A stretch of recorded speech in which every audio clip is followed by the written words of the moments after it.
Good afternoon, everyone. We are now live on the live stream. Welcome to this special meeting of the Scrutiny Management Panel. I'm Councillor Matt Atkins, the chair of this panel. I'll just draw your attention to the following and then we'll go around and introduce ourselves.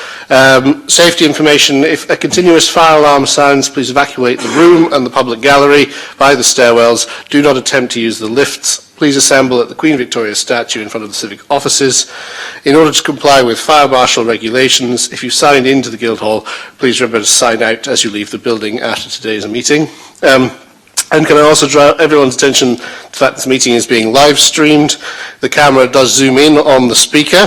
This is linked to the microphones, therefore can I please remind you all to turn your microphones on when speaking and off again when you've finished speaking. Members of the public are permitted to record the meeting on the understanding it does not disrupt the meeting, nor record those explicitly stating they do not wish to be recorded. Please be advised the public seating area there is not in view of the camera used to webcast this meeting. I have apologies for absence from Councillor Dave Ashmore and Councillor Cal Corkery. Councillor Judith Smythe, you're standing in for Cal Corkery. Do I have any other apologies? Councillor Stuart Brown. Apologies from Councillor Mark Jeffrey. Okay, Paul. No, he's not. Yeah, right. No apologies. He's there.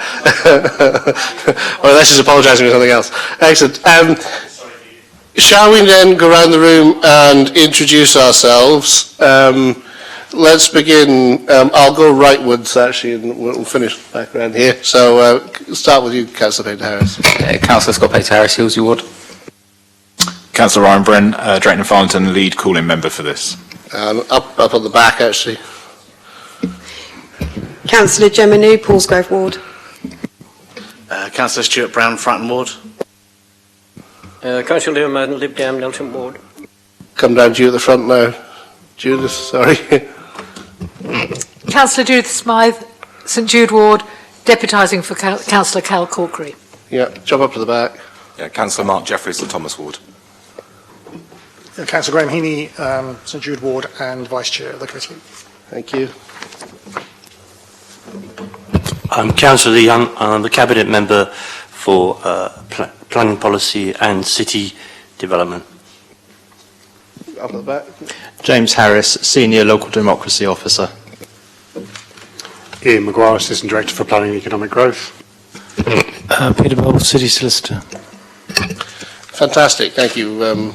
Councillor Gosling, you just observing, are you here to make a deputy? Yeah, just observing. Excellent. Can I ask if there are any declarations of interest for today's meeting? Councillor Smythe. I've been advised that I don't have a declaration of interest, but I should let you know that I'm a member of the, I'm a shadow member of the committee where the decision was made, and I'm chair of the planning committee. But I've been advised that I don't have a personal or pecuniary interest, but I just wanted to inform you in the interest of transparency. Thank you very much. I suspect to be helpful having your insight. Yes, Councillor Mann. I didn't think it was a declaration until Judith's given there, but I'm the chair of the Governance and Audit Committee and was when the decision was taken last year, or the recommendation was approved last year, and I'm still the chair of the Governance and Audit Committee. Thank you. Thank you. I don't think that's an interest.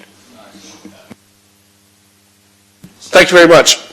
So members, we're here today because 5 members of the City Council, Councillor Ryan Brent, Benedict Swan, Councillor Lee Mason, Councillor Lewis Gosling and Councillor Daniel Weems have asked the decision to be called in for scrutiny on the basis they believe the decision has been taken without adequate information.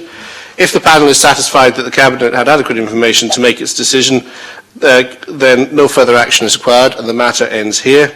If the panel is not satisfied on these grounds, the panel may refer the matter back to the Cabinet member, who will then reconsider it and may, if he can either change the decision or if reapproves the decision, send it to Governance and Audit and Standards Committee for confirmation, setting out the nature of the concerns that are to be addressed. If we send it back to the Cabinet member, we should set out the concerns that are to be addressed in conjunction with the original matter. Peter Balfe, the City Solicitor, is in attendance today in case the Scrutiny Management Panel has any legal questions. The procedure is as follows. As we have no written deputations, we'll begin with Councillor Brent as the lead call-in member. We'll then, at the end of his presentation, ask any questions we have of him. There'll be a response from the responsible cabinet member, Councillor Lee Hunt. After they present their he presents his response, there'll be a opportunity to ask him questions. Then a final response can be made by Councillor Brent and a summing up of his case, followed by a summing up of the case by the lead cabinet member. That's the procedure we plan to follow. So can I ask Councillor Brent as the lead call-in member to present the reasons for this call-in today? Thank you, Chair. So this is the first call-in that I've ever made, and really it's more of a procedural issue. Obviously, scrutiny management won't be dealing with the decision itself. In the meeting, I made my points very clear as to why I would have made a different decision, but it's more the process with this decision. So, I mean, I'm sure members have read all of the documents in front of them, but obviously on page 11 is the reason as to why this call-in stands, would be that it is based on inaccurate or incorrect legal advice and therefore is in breach of Chapter 4, role of the City Council. I'm just going to highlight a few issues on the report, which hopefully should just reiterate the reason as to why the call-in is here.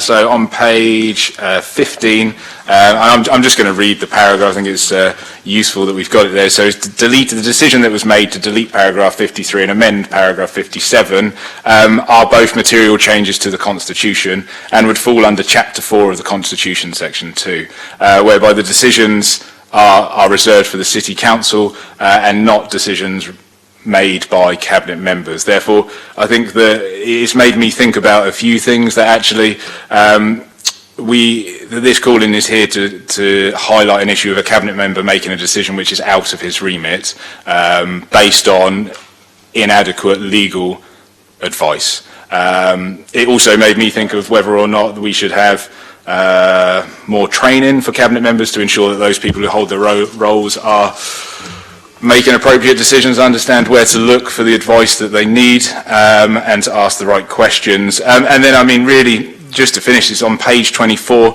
the legal implications that are written within the original report during the actual cabinet meeting, I raised my concerns, like I say, with the decision. I understand the rationale as to why the decision was made, but this is the problem, is that this is inadequate legal advice, and I think that didn't facilitate the cabinet member in making a decision, or arguably making the decision that he did, which was out of his remit and a change to the Constitution. Therefore, really, my case would be that for scrutiny management panel members to consider the call-in and refer it back to the cabinet member so that he can make a decision based on adequate legal advice. Thank you very much. Questions from the panel for the lead call-in member?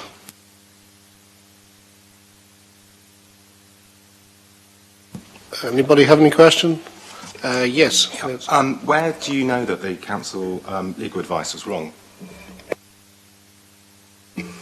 Thanks for the question. I never, in the speech that I've just made, indicated that the legal advice was wrong. I indicated that the legal advice was inadequate. So incorrect and inadequate are obviously two different words with different definitions. It is inadequate, not incorrect. Yeah, follow up? Yeah, so the follow up is then, how is it inadequate? So I think if members were to look at the previous decision that was made or presented to Councillor Hugh Mason when he was the cabinet member at the time, there's no context. There was obviously a process that was made when Councillor Hugh Mason was the cabinet member, where that decision was then not put in place and had to go to governance, audit and standards based on the legal advice that was given. I think with this being a very, very similar decision, that actually it's not adequate because there is no information on that legal advice on the previous decision that was very, very similar.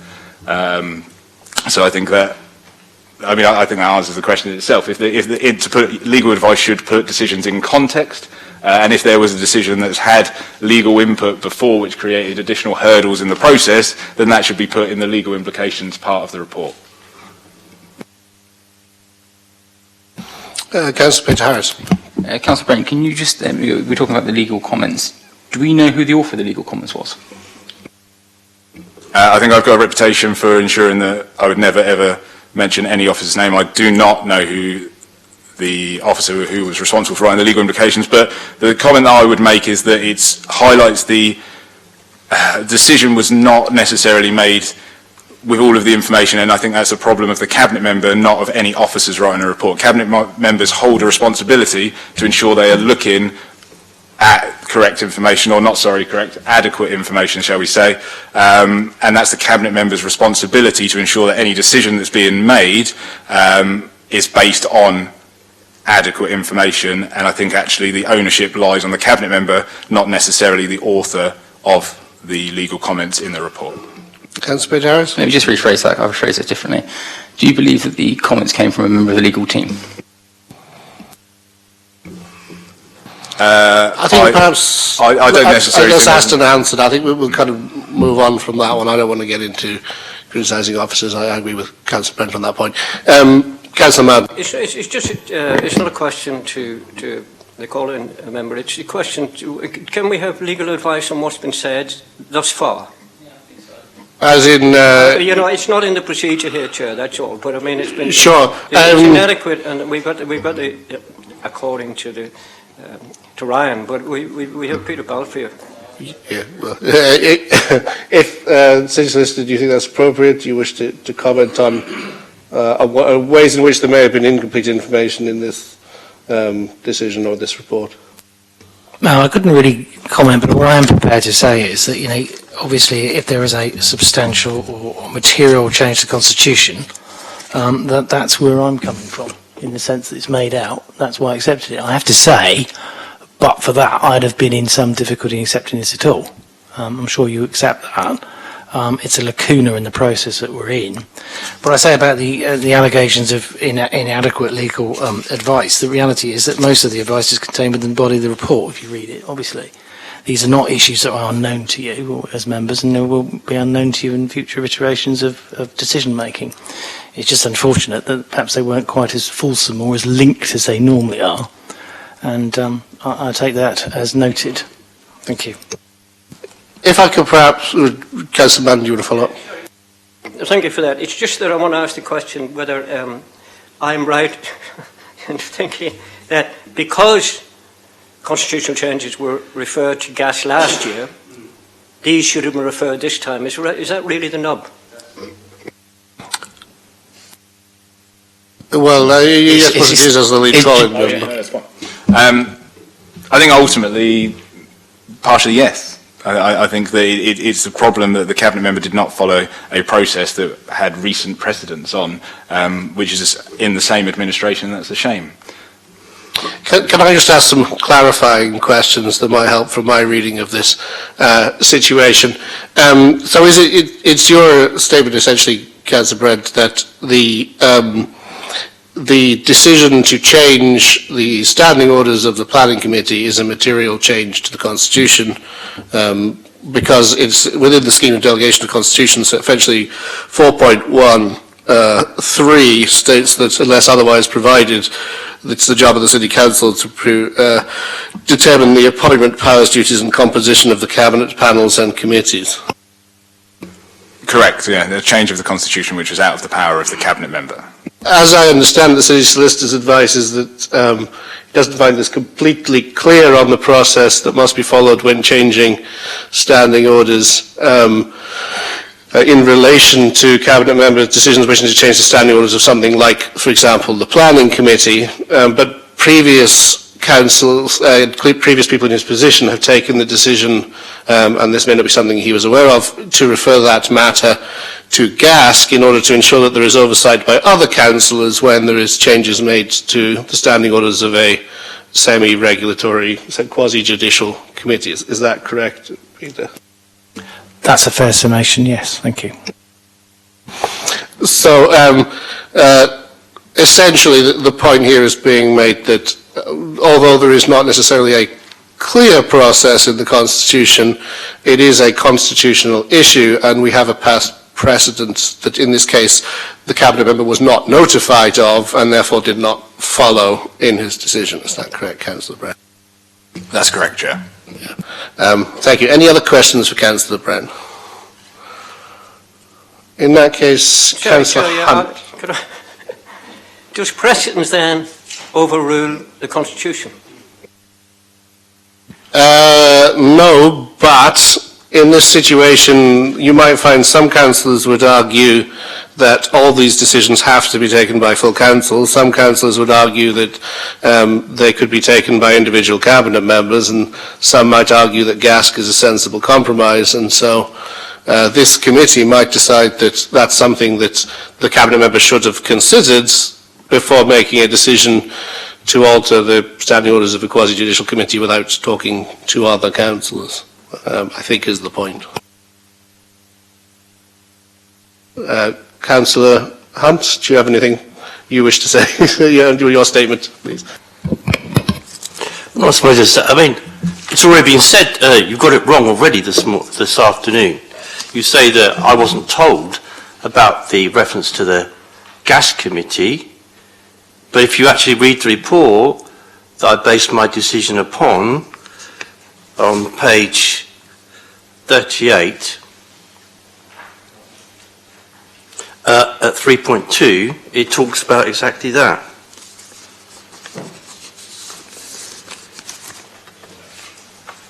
I don't know if you've got, my report should be attached to the Scrutiny management panel papers.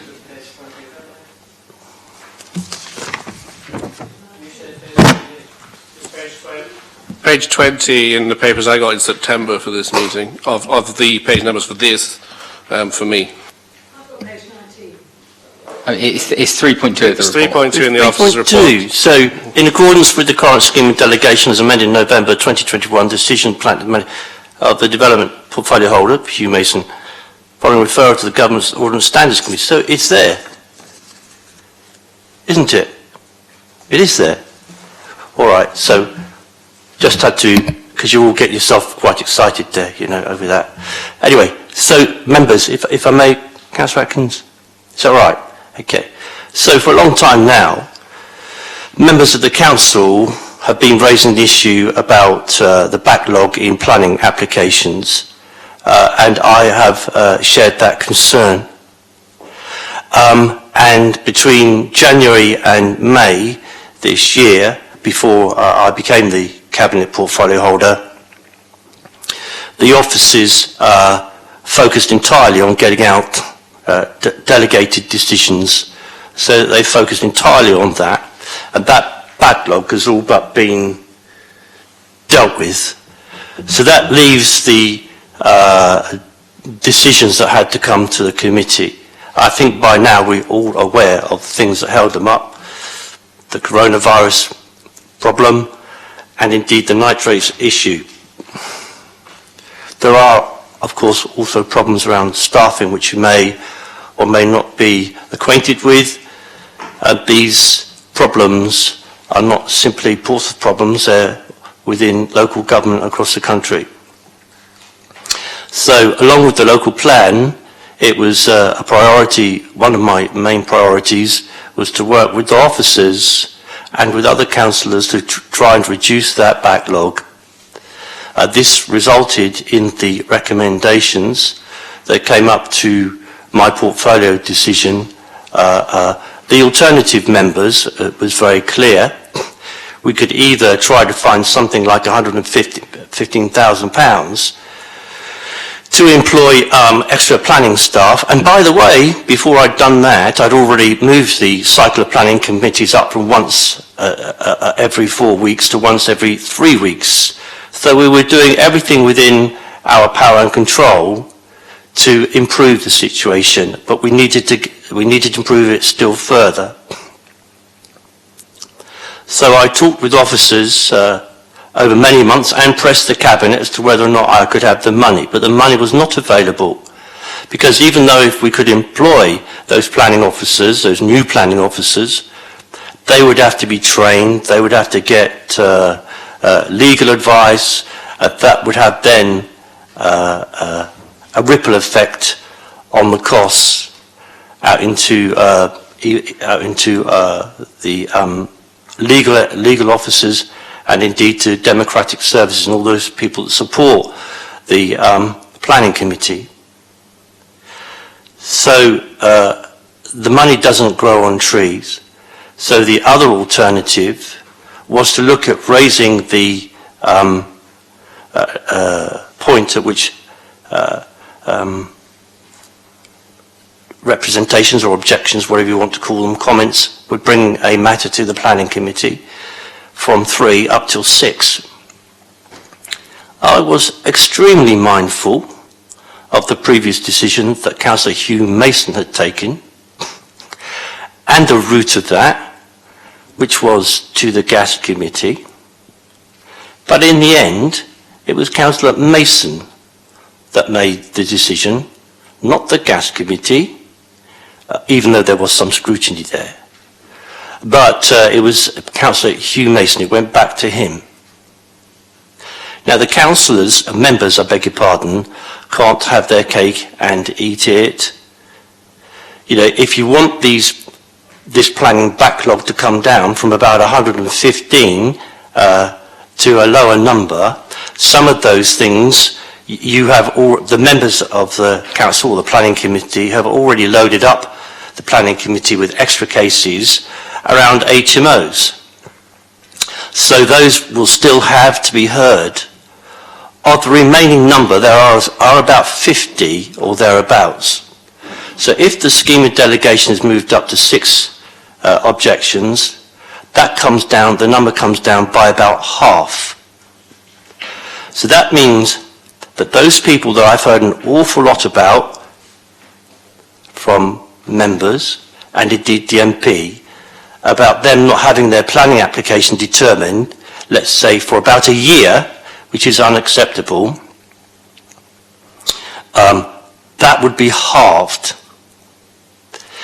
It is also true that if in some of these cases members felt that something should still come to the committee, they have their own right to refer the matter. I have, by the way, also received representations from other members of the council that would seek to make that, to restrict that more, so that 3 members would have to bring that to the council. I'm sure we're perfectly capable of doing that. But the point is, if you want these planning applications halved, you're not going to continue to tie it down in red tape and bureaucracy, that we need to make a decision sooner rather than later, so that all these planning applications can come to the committee and be dealt with in the way that you are saying that they should be dealt with. If we carry on this pass the parcel, behave in this pass the parcel way, I mean, you passed it to, so Councillor Mason referred it to Gas last time. I looked at that precedence. I saw that he made the decision. He, the cabinet maker, the cabinet decision maker. So I decided that rather than delay any further again and get on with dealing with these planning applications, that I was entitled to make the decision. So I made the decision. I think that's about it. Councillor Smythe. I was present at both of the occasions mentioned when Councillor Mason made a decision to increase the number to 3, and when Councillor Mason made the decision, Councillor Hunt made the decision obviously to increase it to 6. I think we are all aware that this is a very difficult balance for us. It's a balance between the need to get rid of the backlog, which we're all absolutely committed to. Councillor Smythe, I'm going to come back to the... you're going to come back to the actual issue, Absolutely. because we're getting a bit sidetracked by the substance of the decision. We're not here to question the substance. I think there's certain things that are quite reasonable about the substance of the decision. That's not the point. I'm going to talk about the lack of information in making a decision. We did have a bit of information when making the decision under Councillor Hugh Mason, and I am sure, and I haven't had a chance to look back at the live stream, that I made a comment about needing to monitor this. Were there lots of the public who were feeling aggrieved? were there lots of the times when the public would have expected us to hear it in front of the Planning Committee, and so on and so forth. And I do think that this report, upon which Councillor Hunt made a decision, did lack information about what the impact would be on the public and whether or not we knew anything about the public's attitudes. And I just wanted to bring that into the debate because I think that is relevant, and it is part of the fact that I don't think the report upon which Councillor Hunt made a public decision in front of Ryan and myself and the public about this, that there is enough information, and indeed I pointed that out during the course of that debate. I mean, I do think that one of the recommendations that may possibly come out of this piece of work is that we need a bit of information so we can monitor whether the public feel aggrieved, whether it makes a difference, what there is other authorities do. And some of the information that Councillor Hunt explained to us here isn't actually in here, in the report. It was explained to us verbally in the committee. So there's just that general point about the fact I don't think that we necessarily had adequate information for Councillor Hunt to make a decision on this. Thank you very much, Councillor. Can I just clarify? This decision was the one that is the one taken at a meeting of the cabinet member for planning policies and city development, or was this one taken at the planning committee? This was taken at the cabinet, yeah. Yes, yeah. Sorry, I keep forgetting your name, Councillor. Yeah, that's what I wanted to ask Councillor Hunt, because I'm a bit confused by that. Was it your decision, or was it a planning committee decision? No, we had the obviously pre-agendas, so none of these issues came up at the pre-agendas. Nobody queried anything.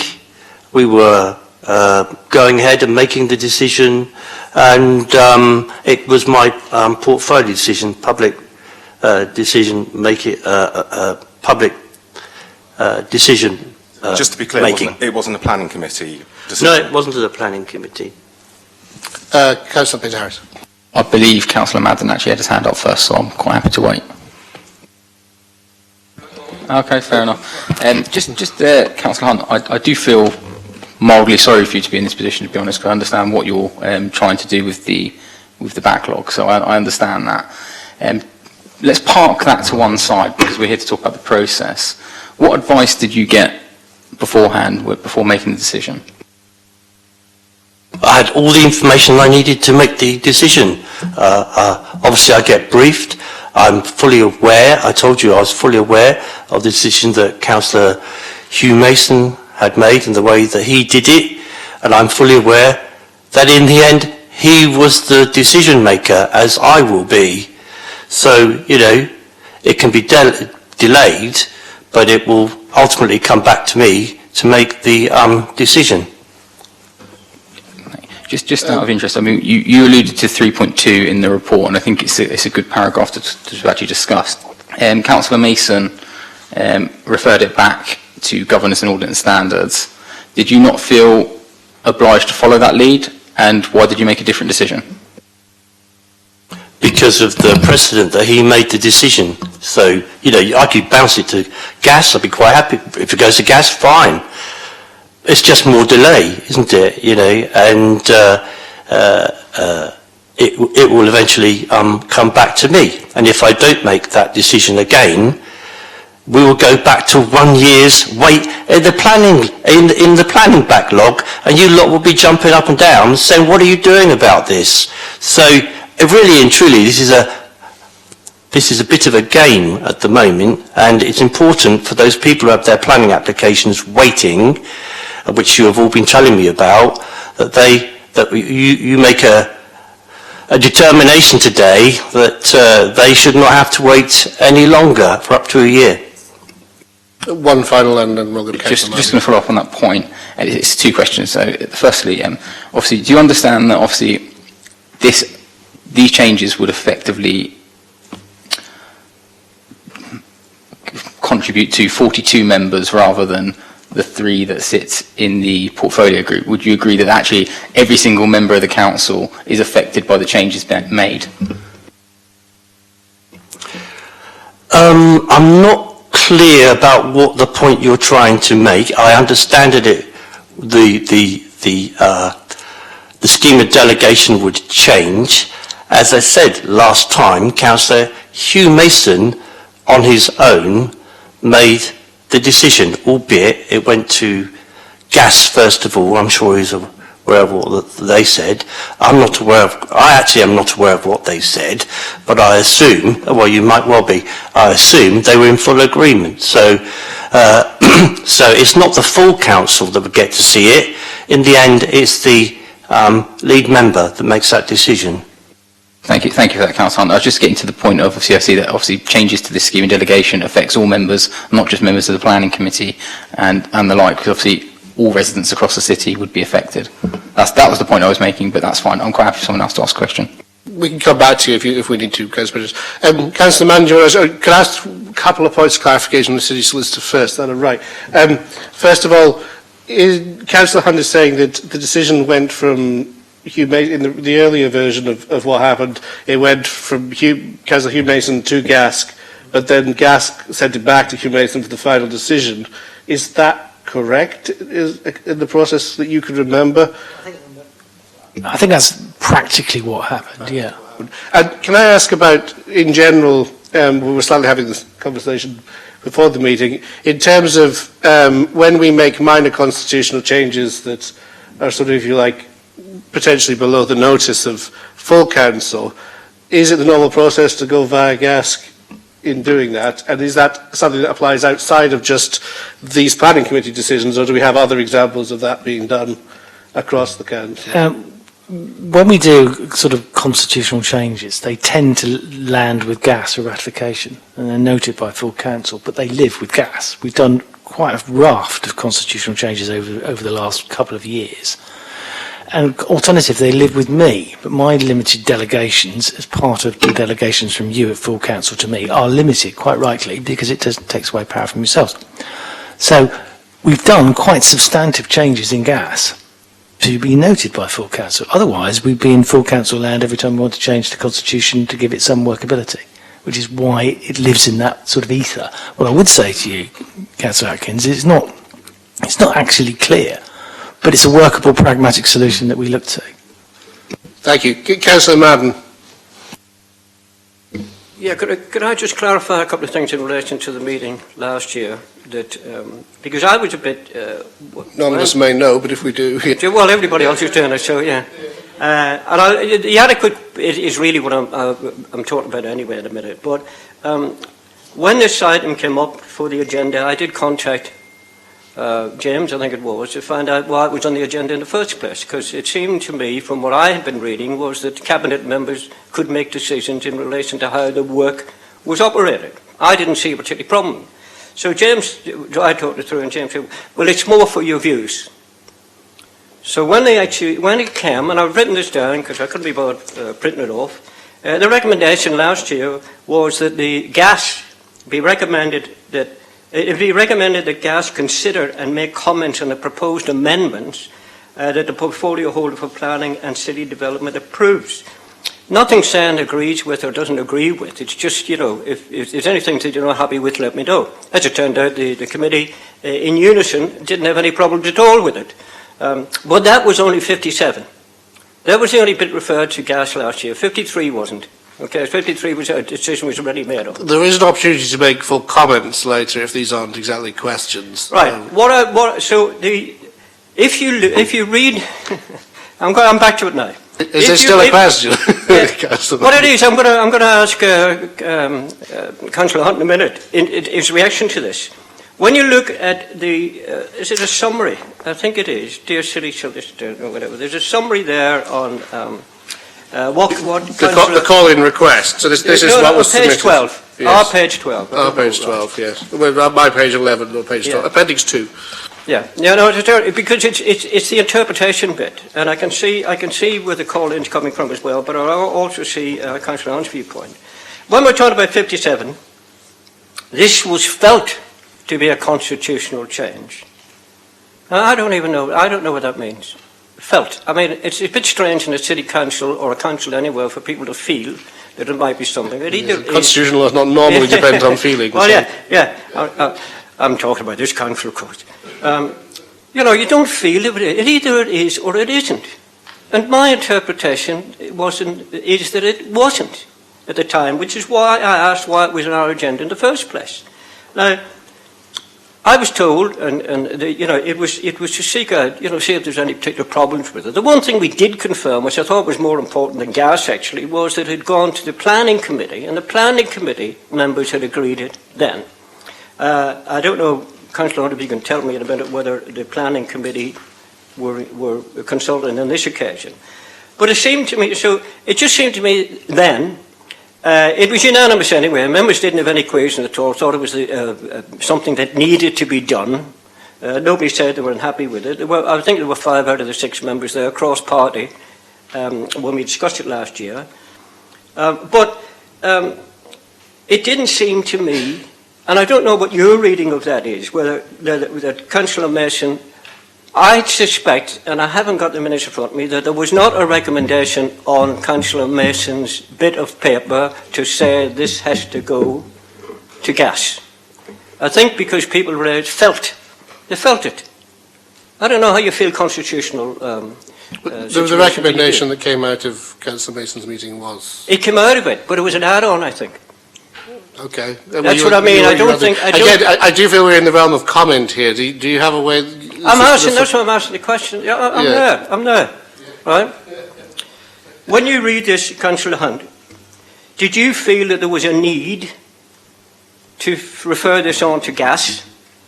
Or were you happy that you had, on the advice that you got, delegated authority to decide on paragraph 57? Yeah, so I was aware of all these issues. I was aware of being to gas, as we've said a couple of times already, and I looked at that, and I felt that I had all the information, adequate information, to make the decision. This here today is about a constitutional issue. It is not about anything else, or a constitutional debate or argument.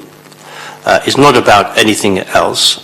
I looked at all the information that I had in my briefings, and the other councillors had raised with me. No one raised a constitutional issue with me at all, not one. But subsequent to my decision, which I felt entitled to make for every good reason, not least the 1-year backlog and people waiting for their planning applications to be heard, which members have been complaining about non-stop for a very long time and with good reason, I felt it was absolutely right to get on with the decision as quickly as is possible. I looked at what had happened before, and I saw it was not the full council that made the decision. It was not gas that made the decision, but the portfolio holder that made the decision.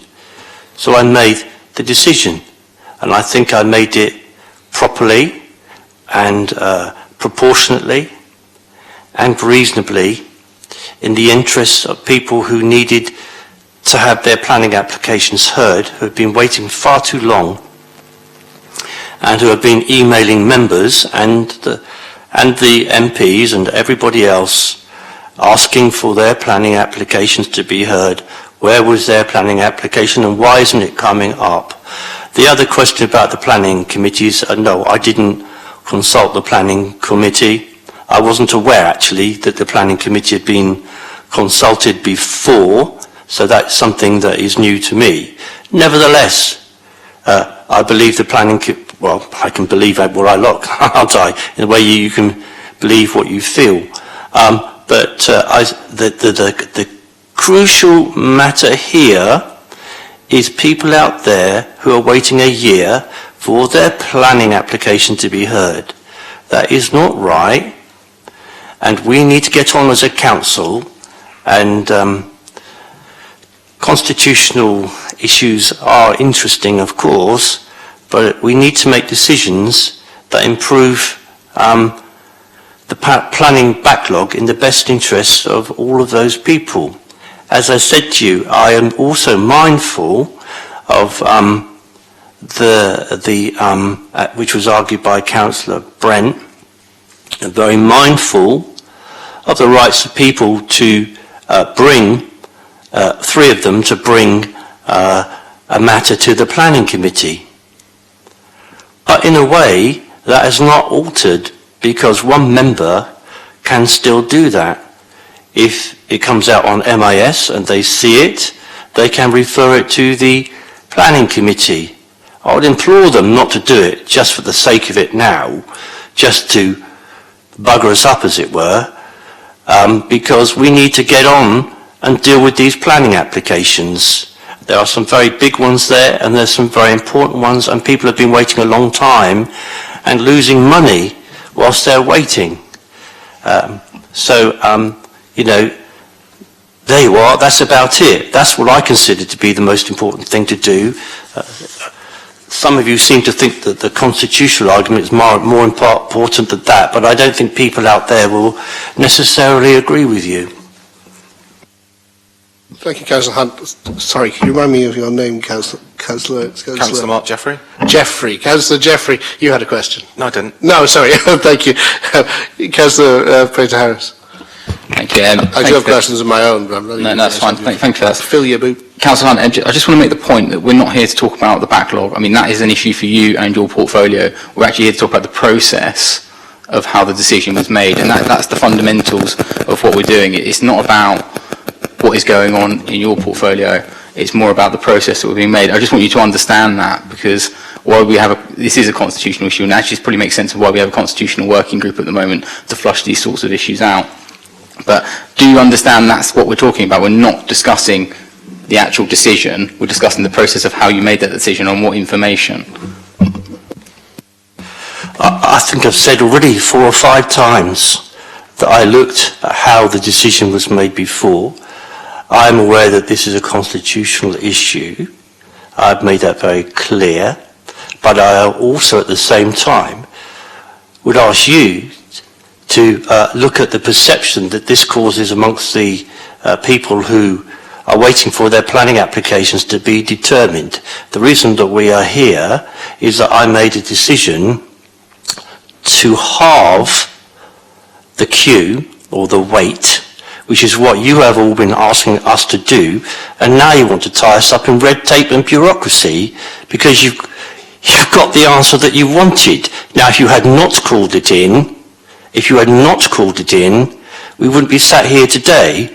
People would be getting their planning applications heard, and because you've called it in, I understand why, but the other side of the coin is that you wanted this decision to be made. The money is not there to do it, so the only other alternative is what I did. But if you want to refer it to gas and then come back to me in 5-6 weeks' time to look at it again, I would have no alternative but to make the same decision. And anybody who doesn't come to that view is asking people to wait a year for their planning applications. Just for clarity, Chair, obviously I don't know if you're addressing me, Councillor, but I haven't called any decision in. I'm here as a member of the panel. I think you might have been directing that towards Councillor Brent rather than myself. The 5 members that called it in. I mean, this is becoming a bit of a game this afternoon, a bit of a kickabout, which I regret, because people are waiting for their planning applications to be determined, and red tape and bureaucracy is now holding up their planning applications. And with the greatest respect, I understand what you're saying, but the relevance here, we're talking about the process. We're not talking about your portfolio. That is down to you, as I've already said. We're talking about the process of how it was made and the relation to the Constitution. And I have 15.2 of the constitutional change in front of me, and it does make reference to the fact that any changes to the Constitution, including changes to standing orders and the conduct of council business, shall be submitted to full council for approval, which I think the Solicitor Peter Valve made reference to earlier about us taking it to full council for noting. That is in our standard procedure. I think you've made some points about whether that's right or wrong. You know, and I fully... Question, paper. No. I just said, would that be something that you would recommend for a constitutional working group? Councillor Mason made the decision last time. It was noted at the council. I made the decision this time. It would be noted at the council. There is no other delay. There's no other reason he made the decision, not the council. Councillor Mason made the decision. I've said it numerous times. I'm making the decision this time, which is my role. And I made it with all the adequate information, and I want to get on with it so that those people that we are all concerned about, who are waiting for their planning applications to be determined, do not have to wait for a year. No, I understand that, Councillor Hunt, and I think you've made reference to the Councillor Mason decision, and I'm glad you have, because the Councillor Mason decision was made in November, wasn't it, the 19th of November? Is that correct? Have I got that right from the report? No, that's fine. Councillor House, can you address? No, I am. I'm addressing Councillor Hunt. I'm asking you if he's correct. It's getting a little bit of a back. No, if that is correct, can you just see if that is correct, the decision that Councillor made was on the 19th of November? Yes, Councillor Hunt. You think it was a correct decision of Councillor Mason's at the time to refer? Yes, he made the correct decision when he made it. So on the 19th of November, he made the correct decision. Well, if you've got the report in front of you... to avoid this turning into... No, it's a point I'm going to make, because on the 16th of December... We're not making points, we're asking questions. No, on the 16th of December, did Councillor Mason make the right decision when he sent it to Governance and Order? I think that's asked and answered. That was a decision that he made. I was aware of that decision, and I'm also aware that it subsequently came back to him. Now, I could have done that, and then we would have had yet more delay. But instead it's been... thank you, that's enough, I've got one. Peter, in terms of, can I just clarify, so Councillor Hunt says that after he's made this decision, so this decision was made July, was it, of this year, was it going to come to full council to be noted at some point? Do we know if it was? And was Councillor Hugh Mason's previous similar decision that went via GAST later noted by council, or did it just go into effect? I wasn't sure. The former one just went into effect.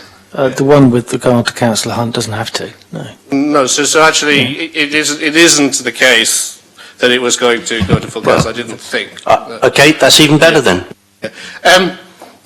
I want to try and wind down, sort of depoliticise this a little bit. Councillor Healy, I guess you'll probably be quite good at that, so do you want to ask a question? To me, this is a very dry constitutional issue that I want to focus in on, but if you want to ask a question first, Councillor Healy, then I might ask one. I do want to ask a question. I've been listening very carefully to what Councillor Hunt's been saying, because I'm wanting to understand how and why he acted in the way he did, and I think I understand that. And I'm also listening to the objectors who've brought this for review.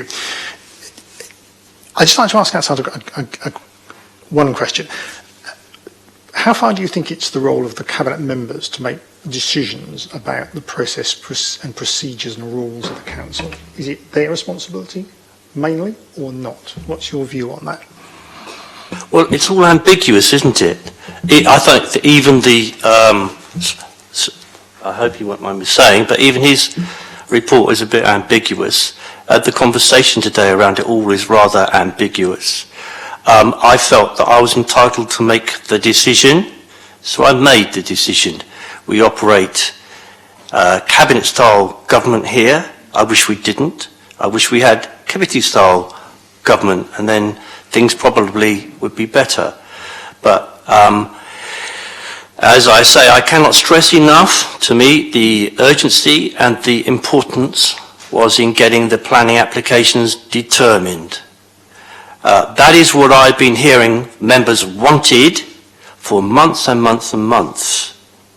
So with all that in my mind, not just the report, but with everything around, the environment of the discussion, the narrative of the discussion, the lack of any representation from any member about a constitutional issue, is not me disregarding the Constitution, but I looked at who made the decision previously, and it was Councillor Mason. So when you bring all those things together, I balanced it up and decided that I should make the decision.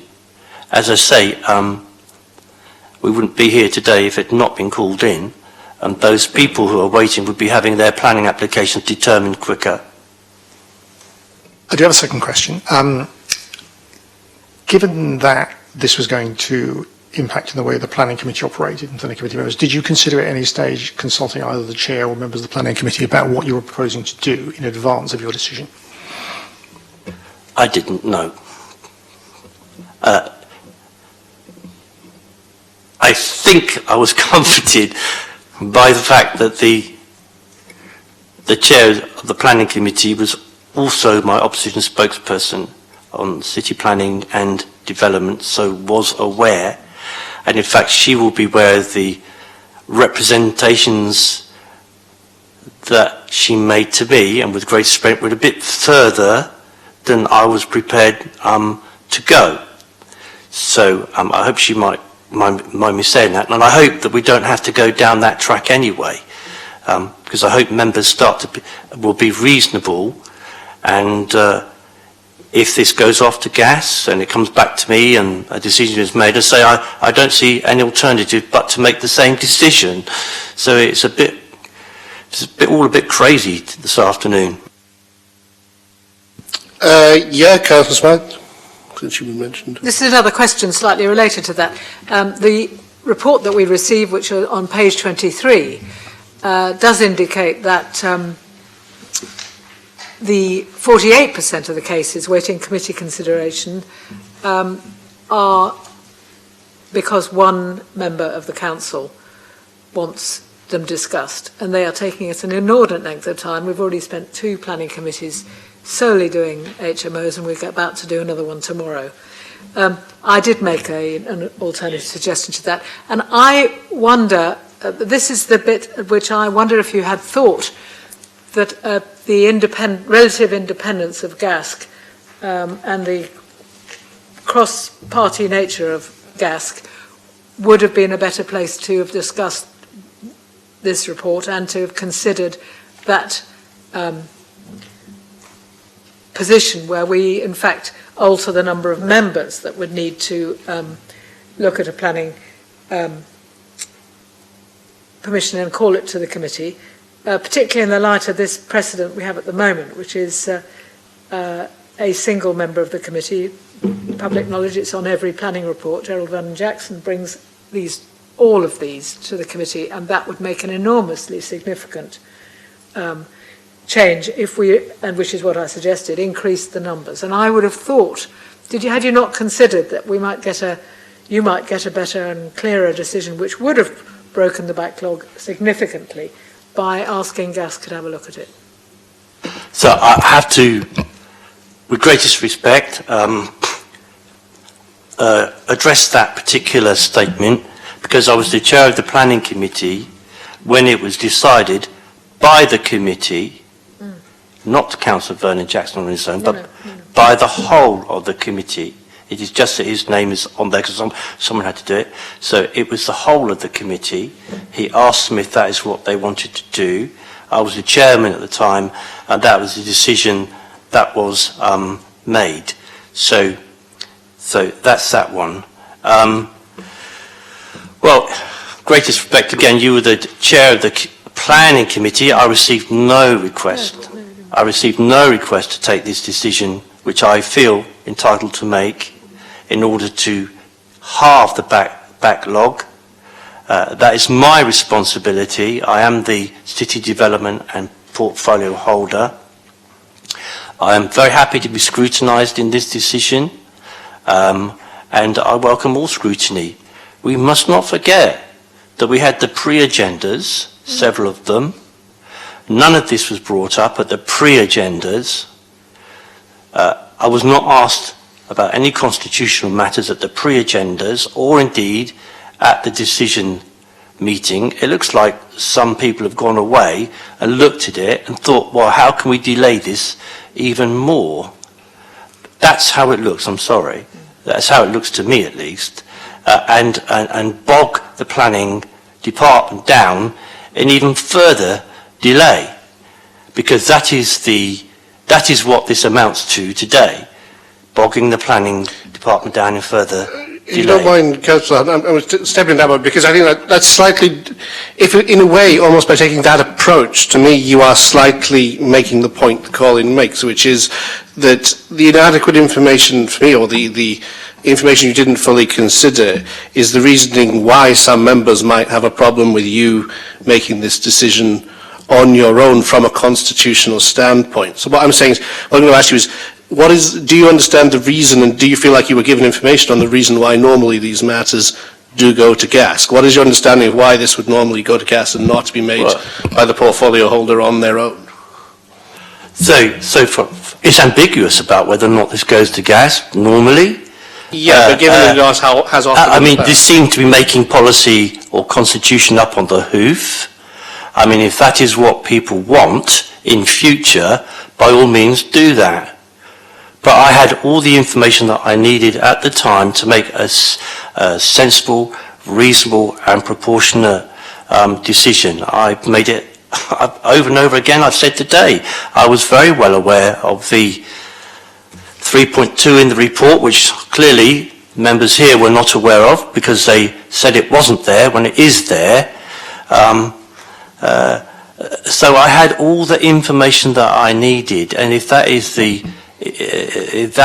issue at stake today, then as I say, I made the decision properly, proportionately and sensibly in order to reduce the backlog by a half. And now we seem to be bogged down in red tape and bureaucracy. Councillor Jeffrey? Yeah, I just wanted to check because my understanding is it's the portfolio holder that makes a decision, not allegation that it normally goes to gas when actually that doesn't happen. Last time in 2021 it was Councillor Hugh Mason as the then cabinet member who made a decision to do something. Is that correct? Yes, he decided that route. I looked at the route that he had chosen and I saw that he made the decision subsequently. So I made the decision at my portfolio meeting.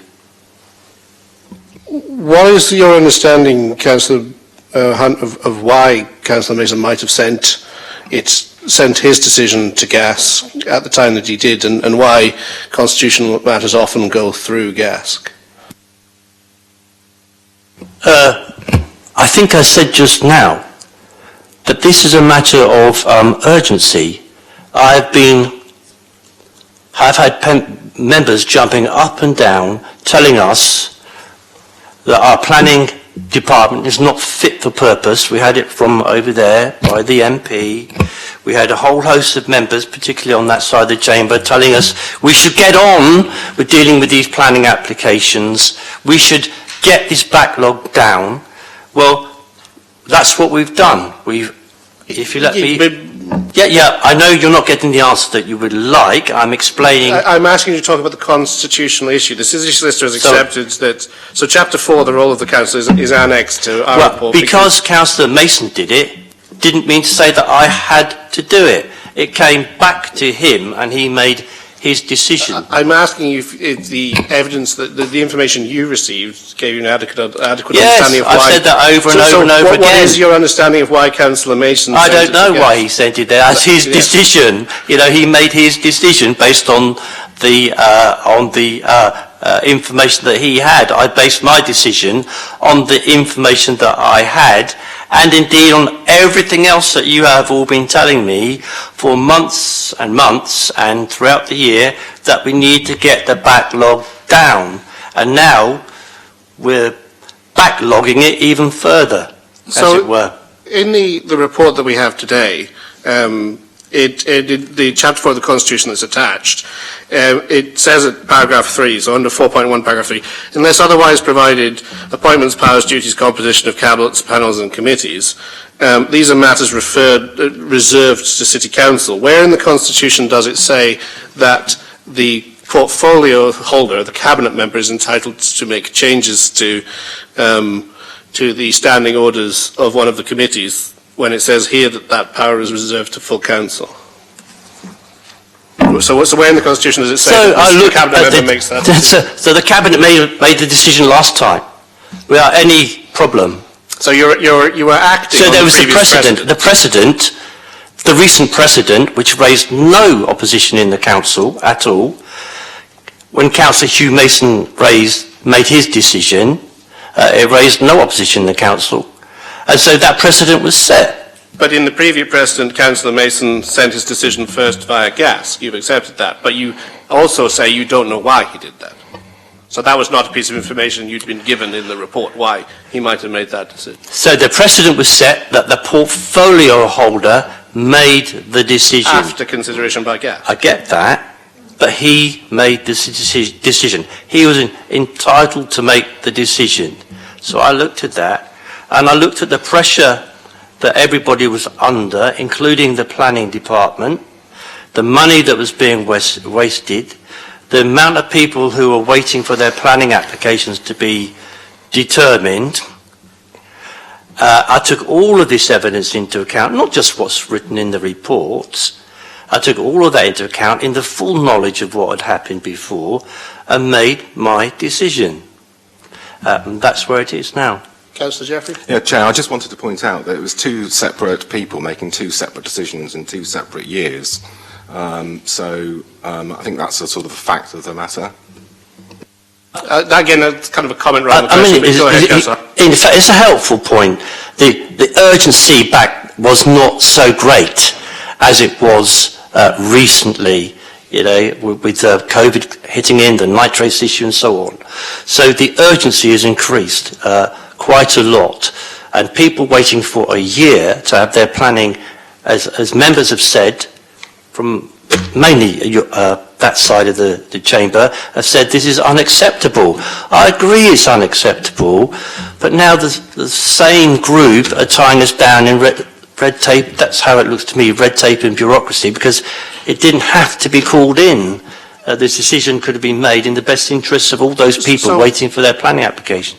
Councillor, so essentially what you say, I mean, you're an experienced councillor, you're aware that constitutional matters often go via gas. I don't think anybody is doubting that. But you're saying that the expediency of the speed and the importance led you at this point to decide, actually, I'm going to circumvent that process and make the decision myself, essentially.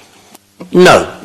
I looked at what had happened and I saw that despite it going to gas, the portfolio holder made the decision.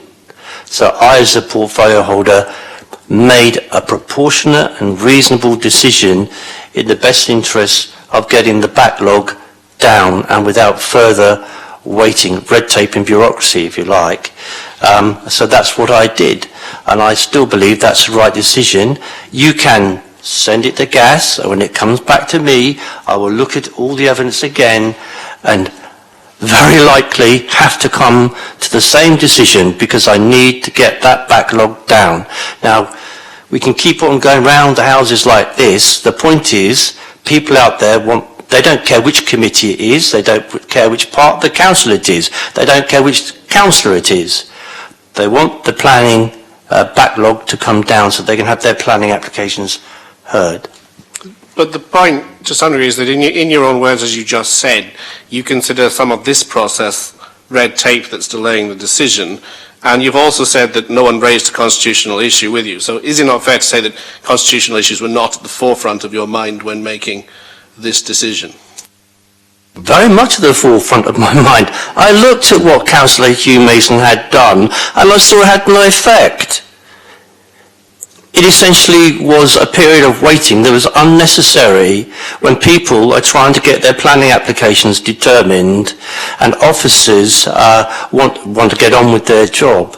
So, no, I did look at it, and I was very aware of the constitutional matters, issues. But which is more important? People having their planning applications determined, or of the council saying that this should be got on with, or referring it to gas and then waiting even longer when we really need to get those the backlog down. That's the most important. That is the most important thing, quite frankly. Yes. Thank you. I think that's fairly clear. Councillor Madden. I have thanks to Councillor Stuart Brown here. I've got the minutes of the meeting of the 19th of November 2020. This, of course, is after the gas meeting when the cabinet member made the decision. So this is the meeting of the cabinet member. This is the meeting of the cabinet member. Judith was the only one to. On which date? Sorry. November 21. November 21, okay. And the second recommendation, the 1 to 3 is the recommendation 1. And then the second recommendation is the other one, about 50, 54 and 57. There is nothing in either recommendation which says refer to gas or refer to the full council, which is what should have happened. So what Councillor, I'm just making this point, what Councillor Hunt is saying is correct. It was a precedent set by Councillor, as an afterthought, as I thought it was, and I don't know if Mr McGuire has been saying that, but it seems to me there was no instruction to refer to council or gas. It's something he did off his back. It was felt. That's what it says, that it was constitutional matter. Councillor Madden, just to clarify, isn't that exactly the point that the call-in is making, that should have been in the report? That the recommendation should have been, and in fact, I would argue it just didn't explicitly say so in this report that was actually presented to Councillor Hunt. It doesn't explicitly say, review this to gas, but it does contain that implication.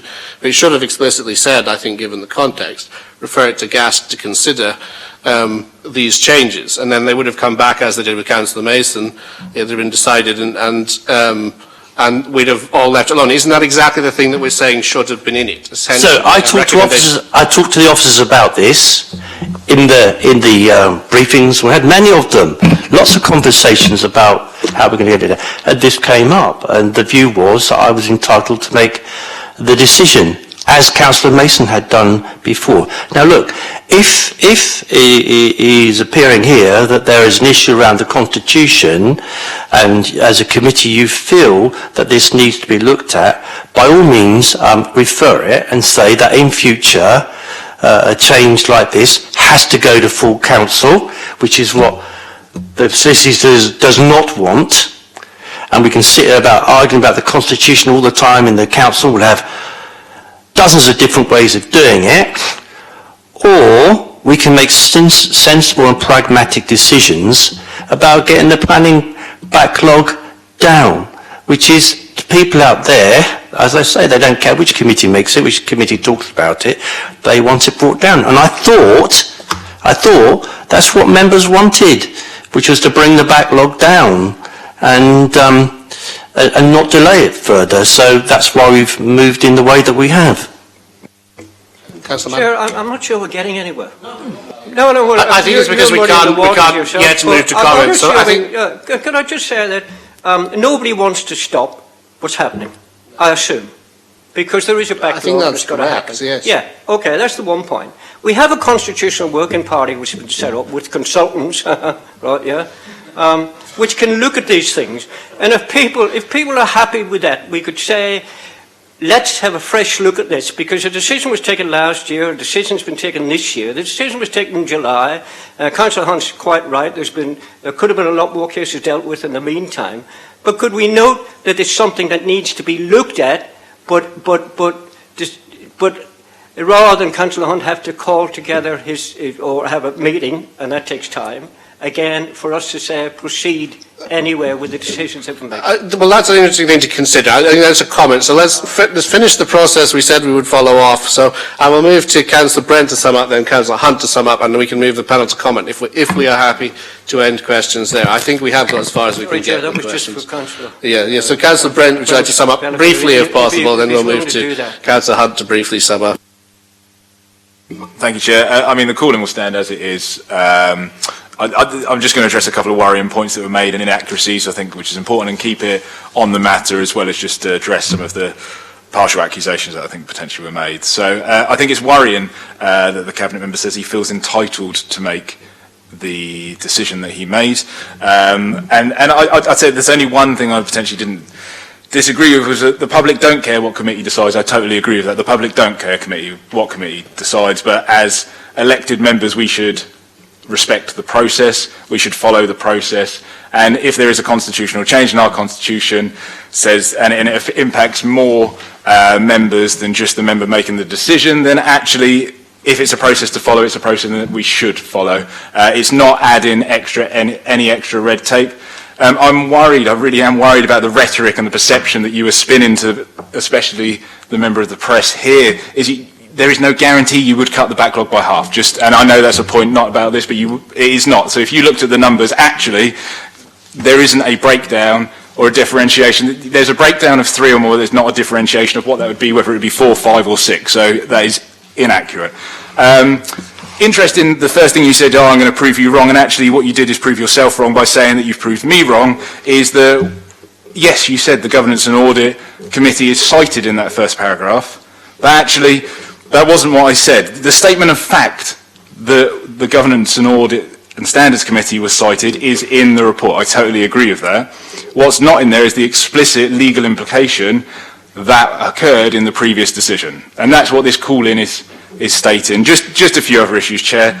More than happy to talk to the press about the perception of the Conservative group's policy on this decision. But the worrying thing, so the comments the Cabinet member made, that Gas, not fully aware what they said. This is a quote that I've written down. Wasn't aware the Planning Committee was consulted. In the end, it was the previous Cabinet member's decision. Agreed, in the end it was, because the process had to be followed. And like you said, a precedent was set. There is a constitutional working group, which I think would be good for everyone.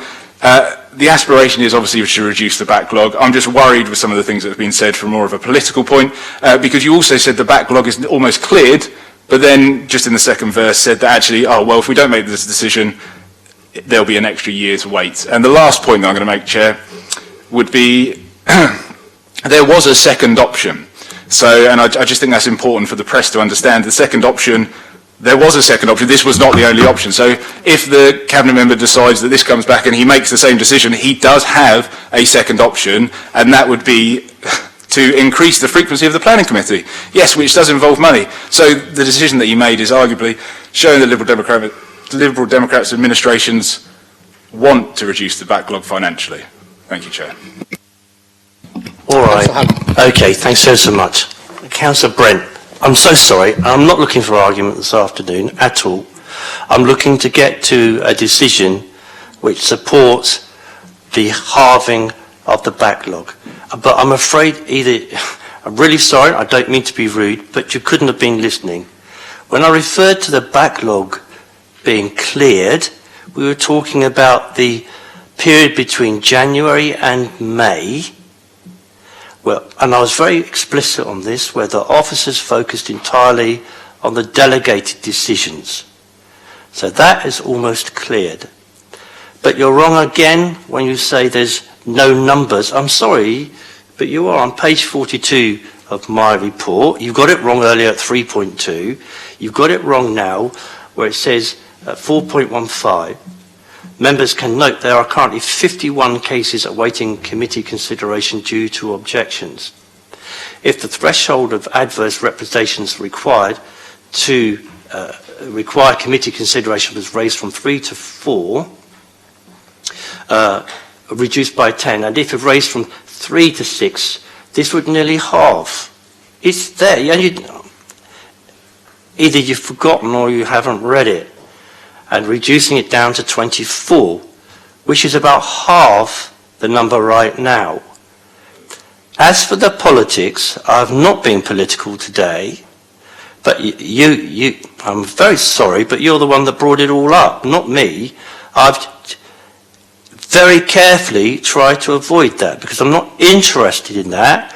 I'm interested in reducing the backlog, which you have all been asking me to do. Now, I'm not interested in the politics of this. I don't think anybody out there is interested in any politics. There's no politics as far as I can see. It's not our fault that the nitrates issue came up. It's not your fault or anybody else's fault that the nitrates issue came up. It's not anybody's fault that COVID came along and held it all up. But we are all obliged to get our heads together to try and serve the people of Portsmouth and getting this planning backlog down. Now, by all means, put hurdles and try and trip us up or whatever. I'm just not interested in it. I'm interested in doing the right thing for the people that you have all been telling me are waiting for their planning applications to be heard. That's all I'm interested in. And I say here calmly and quietly, just try to answer your questions And we've gone round the houses quite a few times.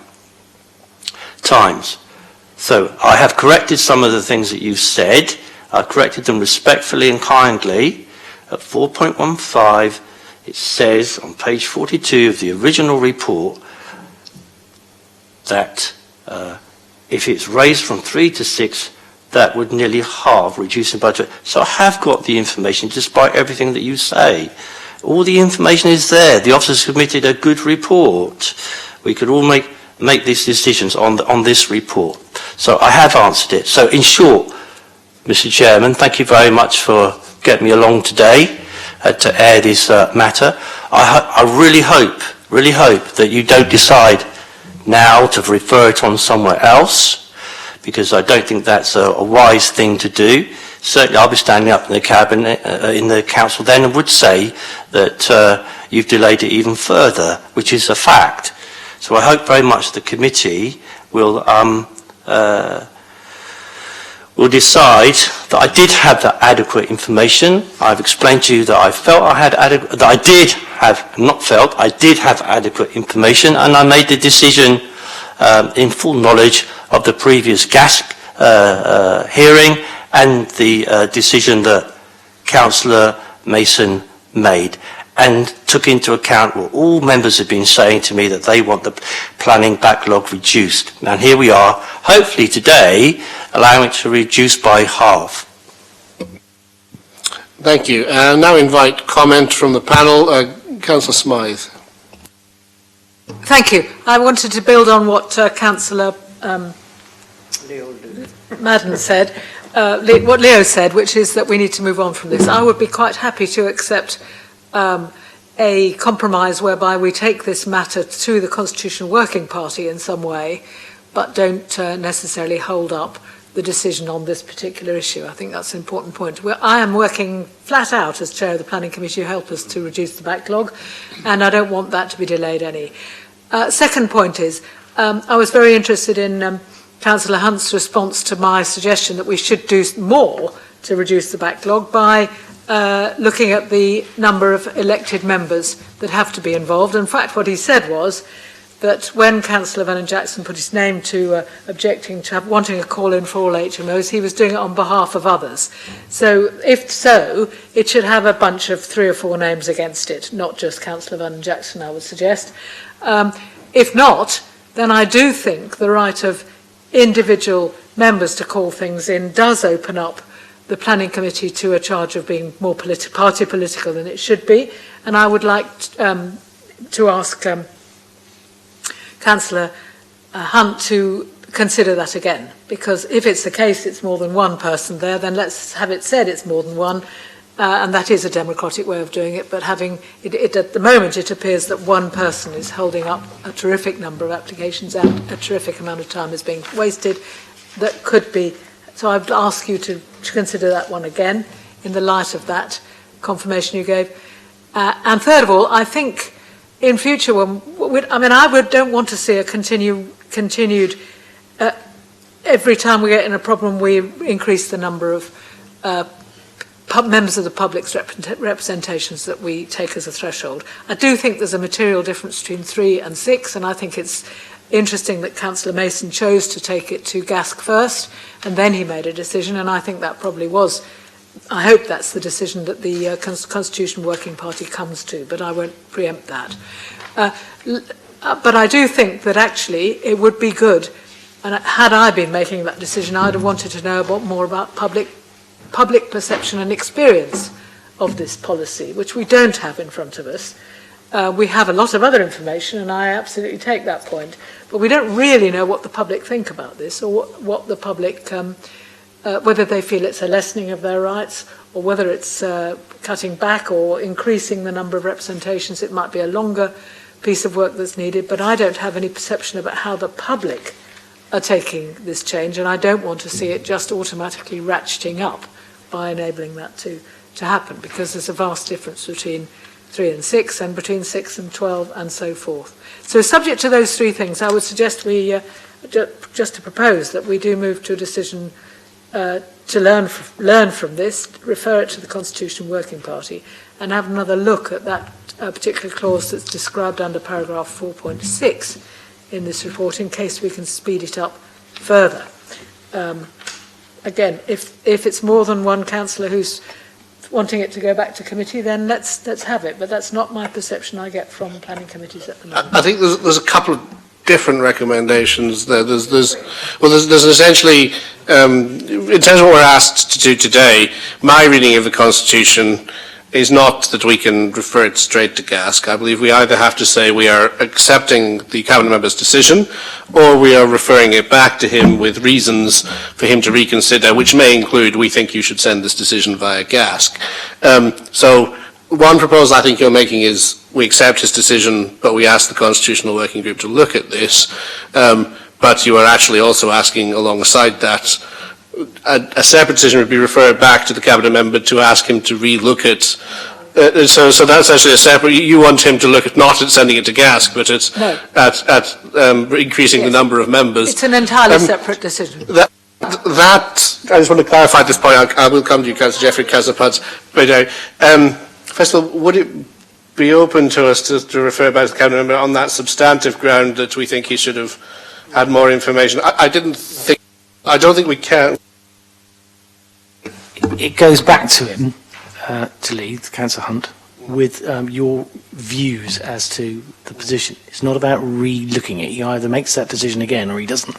Okay, so he could reconsider that if we refer us. So you're asking if we do refer back to him for him to reconsider that. Just on the point, you might be able to help us here, Ian. Sorry if this is already in your report or if there's something I should probably know. Have we already eliminated the ability for sort of a neighbour, someone who's directly affected, to call it to the committee in our procedures? So the current constitution requires 3 objections, so 3 neighbours can come together. 3 names of people. Well, they don't need to be neighbours. 3 people from Outer Hebrides could write in. But in some places, am I right that one affected person can? Or so your previous process, the one that Councillor Mason changed in the last alteration, changed it from 1 person as long as they made a deputation, was able to bring it to committee. We got rid of that obligation to make them drag themselves in here to speak to you, and it's now 3 people, anybody, even without deputation. I think I'm talking about statutory consultees. There's no priority given to people you have to consult. So there's a say distinguishing statutory consultees. Statutory consultees are bodies, quangos, etc., set up to provide advice to the council, or indeed parts of the council, like the local highway authority, who are defined as statutory consultees. Separate issue within the That's constitution. not what I meant. I meant, so like if you're an immediate next door neighbour applying, you have to be notified of the application, don't you? But they don't have any priority. Again, not quite, but no, there is no waiting to give one resident's opinion greater than another. So sorry, because I do think, so one of the points that I think is somewhat constitutional in what Councillor Smythe just said, and you can agree with me or not, Peter, is that in paragraph 15 of the Constitution, it does talk about when changes are being made to the Constitution, Cabinet members finding adequate means to consult members of the public on the changes. And it is the case, isn't it, that we have not consulted the public on any of these changes? That is correct. I think the councillor makes a very good point about the nature of engagement with the public. I think that, as she rightly points out, is something for the Constitutional Working Group to look at, because it isn't as transparent as it should be, and perhaps it should be reviewed, and I agree with that, as a matter of principle and probably in law. Thank you. And just finally, because this isn't, I don't think, in the report, it immediately occurred to me if we raised the threshold from 3 to 6, did you consider the possibility that the reason we get people coming in as a 3 at the moment is because that is the standard, and so a certain number of them will find 6, and so you might not get a full reduction. When you did that math, did you consider the possibility that because it's the threshold, that's how many you get, whereas if you raise it to 6, you will still find, in some cases, they find 6 objectives? Indeed, it was a point made verbally from my recollection. In either the briefing or the meeting, we effectively did 3 briefings on this one, so it's hard to recall. The figures in the report are they are illustrative on an existing backlog number, so it's very unlikely for someone to come to look at and drum up 3 more objections from having 3 now. It doesn't really happen in truth. Going forward, yes, absolutely, behaviour would change. That wouldn't be a surprise to me, but that would be part of the ongoing monitoring. So the cut numbers are an estimate, but they're a reasonable estimate. Comments further then, Councillor Peter-Harris. Thank you, Chair. I've unfortunately sat in your position before as the Chair of the Scrutiny Management Panel, and the panel has 2 options effectively that we take. We resolve to take no action and endorse the original decision, or we refer the matter back to the decision-making body with a recommendation. For example, it has to go to governance and audit. There is no in-between. That is what we have to do now.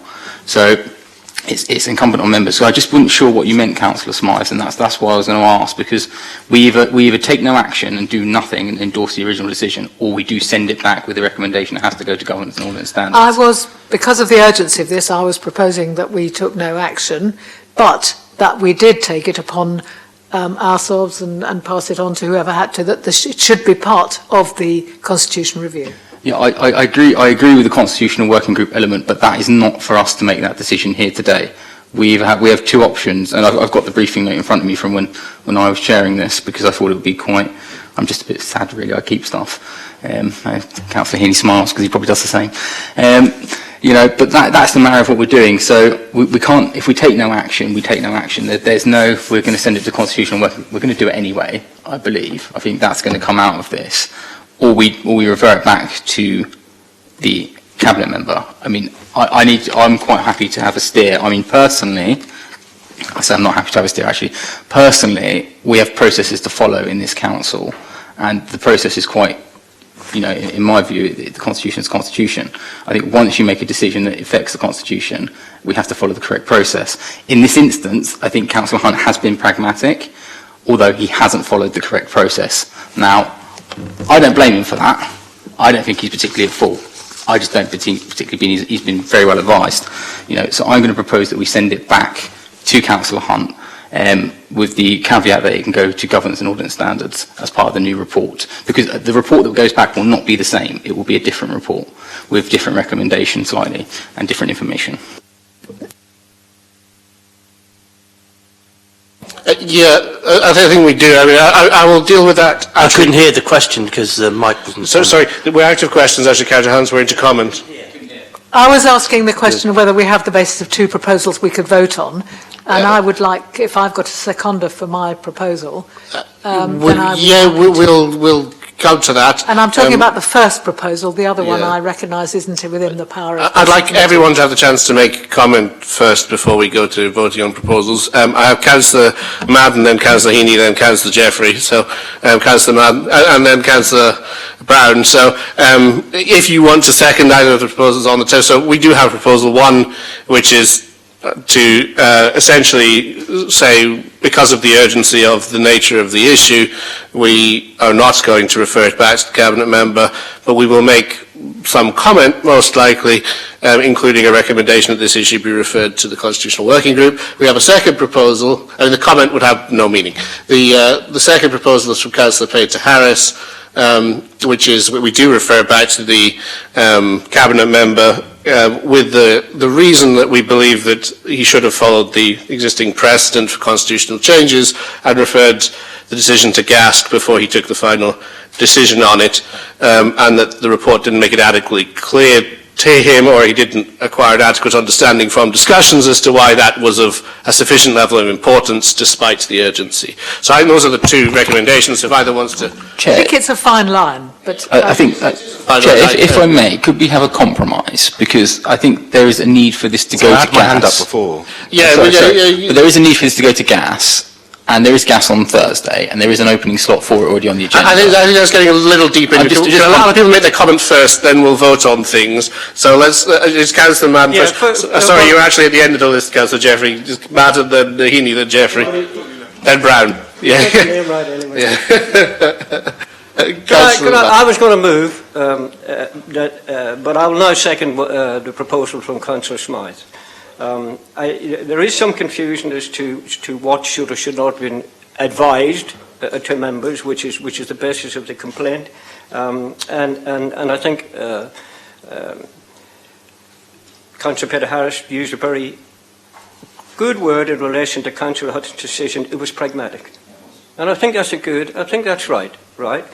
And there is a governance in order on Thursday, but it hasn't got a paper on this. And so it's only more delay.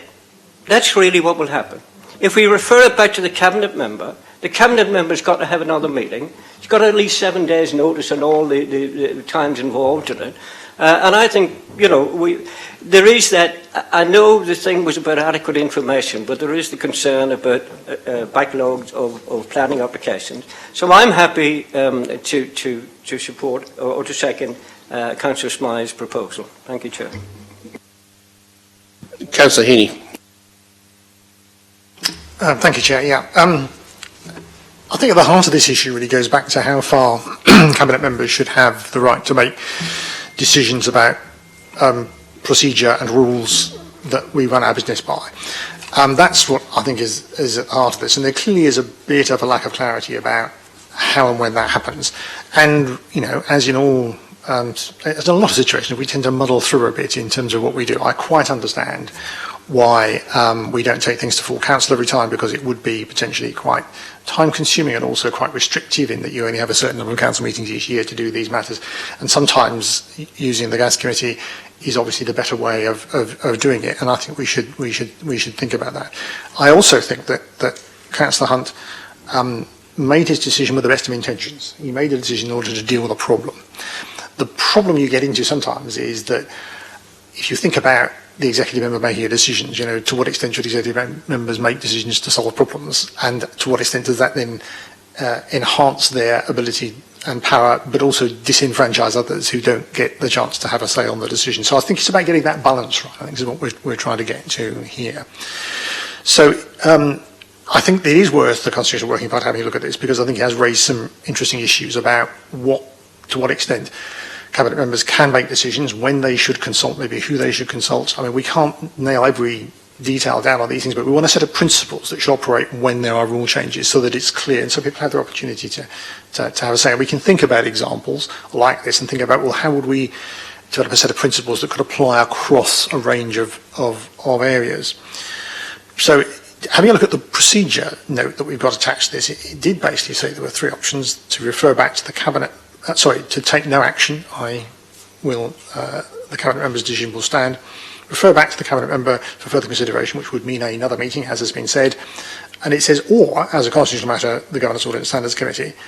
So it does appear that we can actually refer the constitutional issues back, but not necessarily stop the decision. And I think that's probably the best way in which we should deal with this. I think Councillor Smythe's proposal, seconded by Councillor Madden, does more or less do that. And if that was the outcome, I'd be happy with that, because I don't think we really want to have further delay on dealing with the applications for planning. There will be a question about how effective it has been in resolving the backlog and making it more efficient, and we can judge that after it's been in operation. We can't judge that before, because we don't know.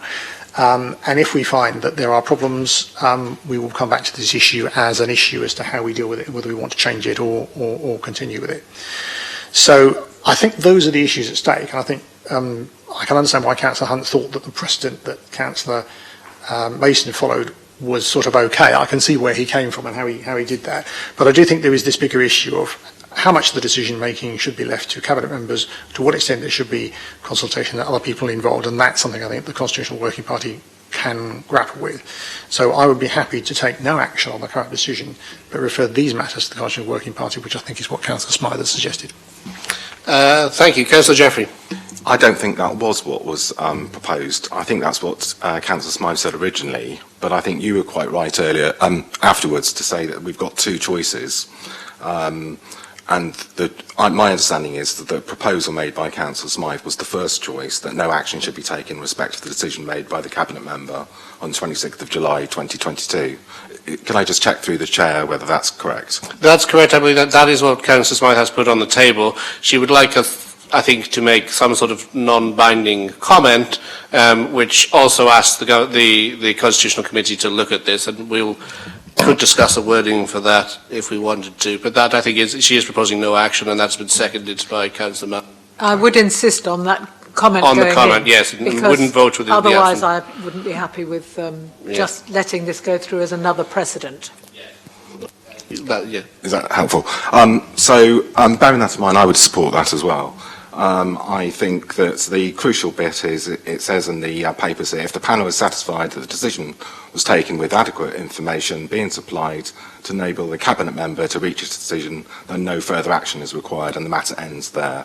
From the evidence I've heard, I think that both Councillor Mason back in 2021 and Councillor Lee Hunt both made independent decisions after they'd gone through all the information.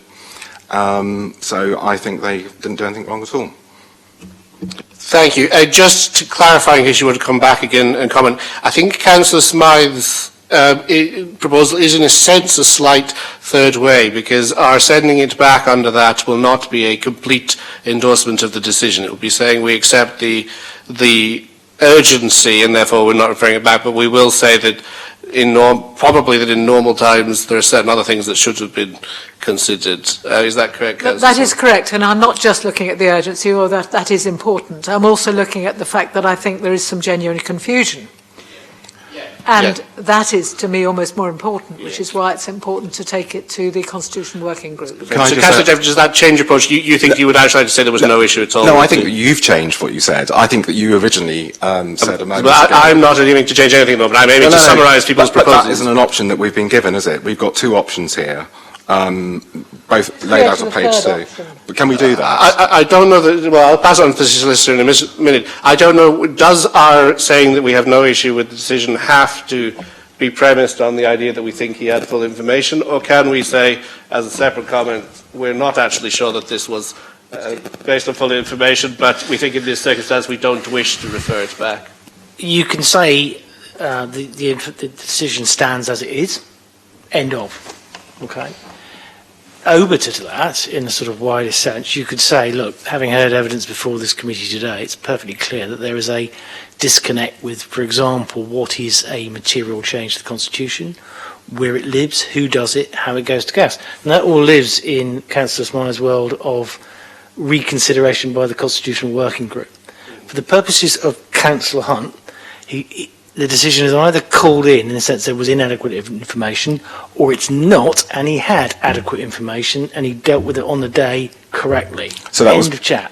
That was my point, Chair. Yeah. So I think there are just two choices that we've got, and I thought the recommendation that was being proposed was amended, in effect, to be just the first choice of recommendation.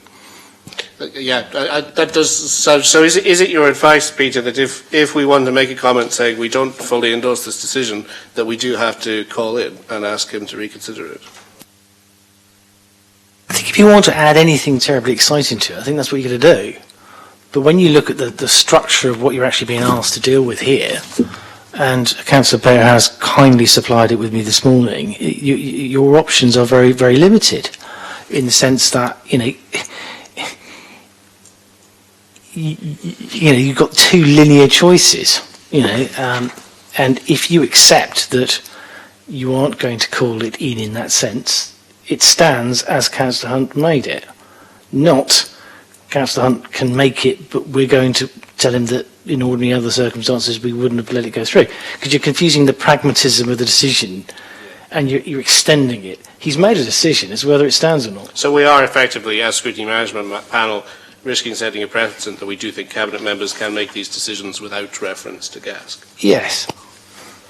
I don't understand that legally.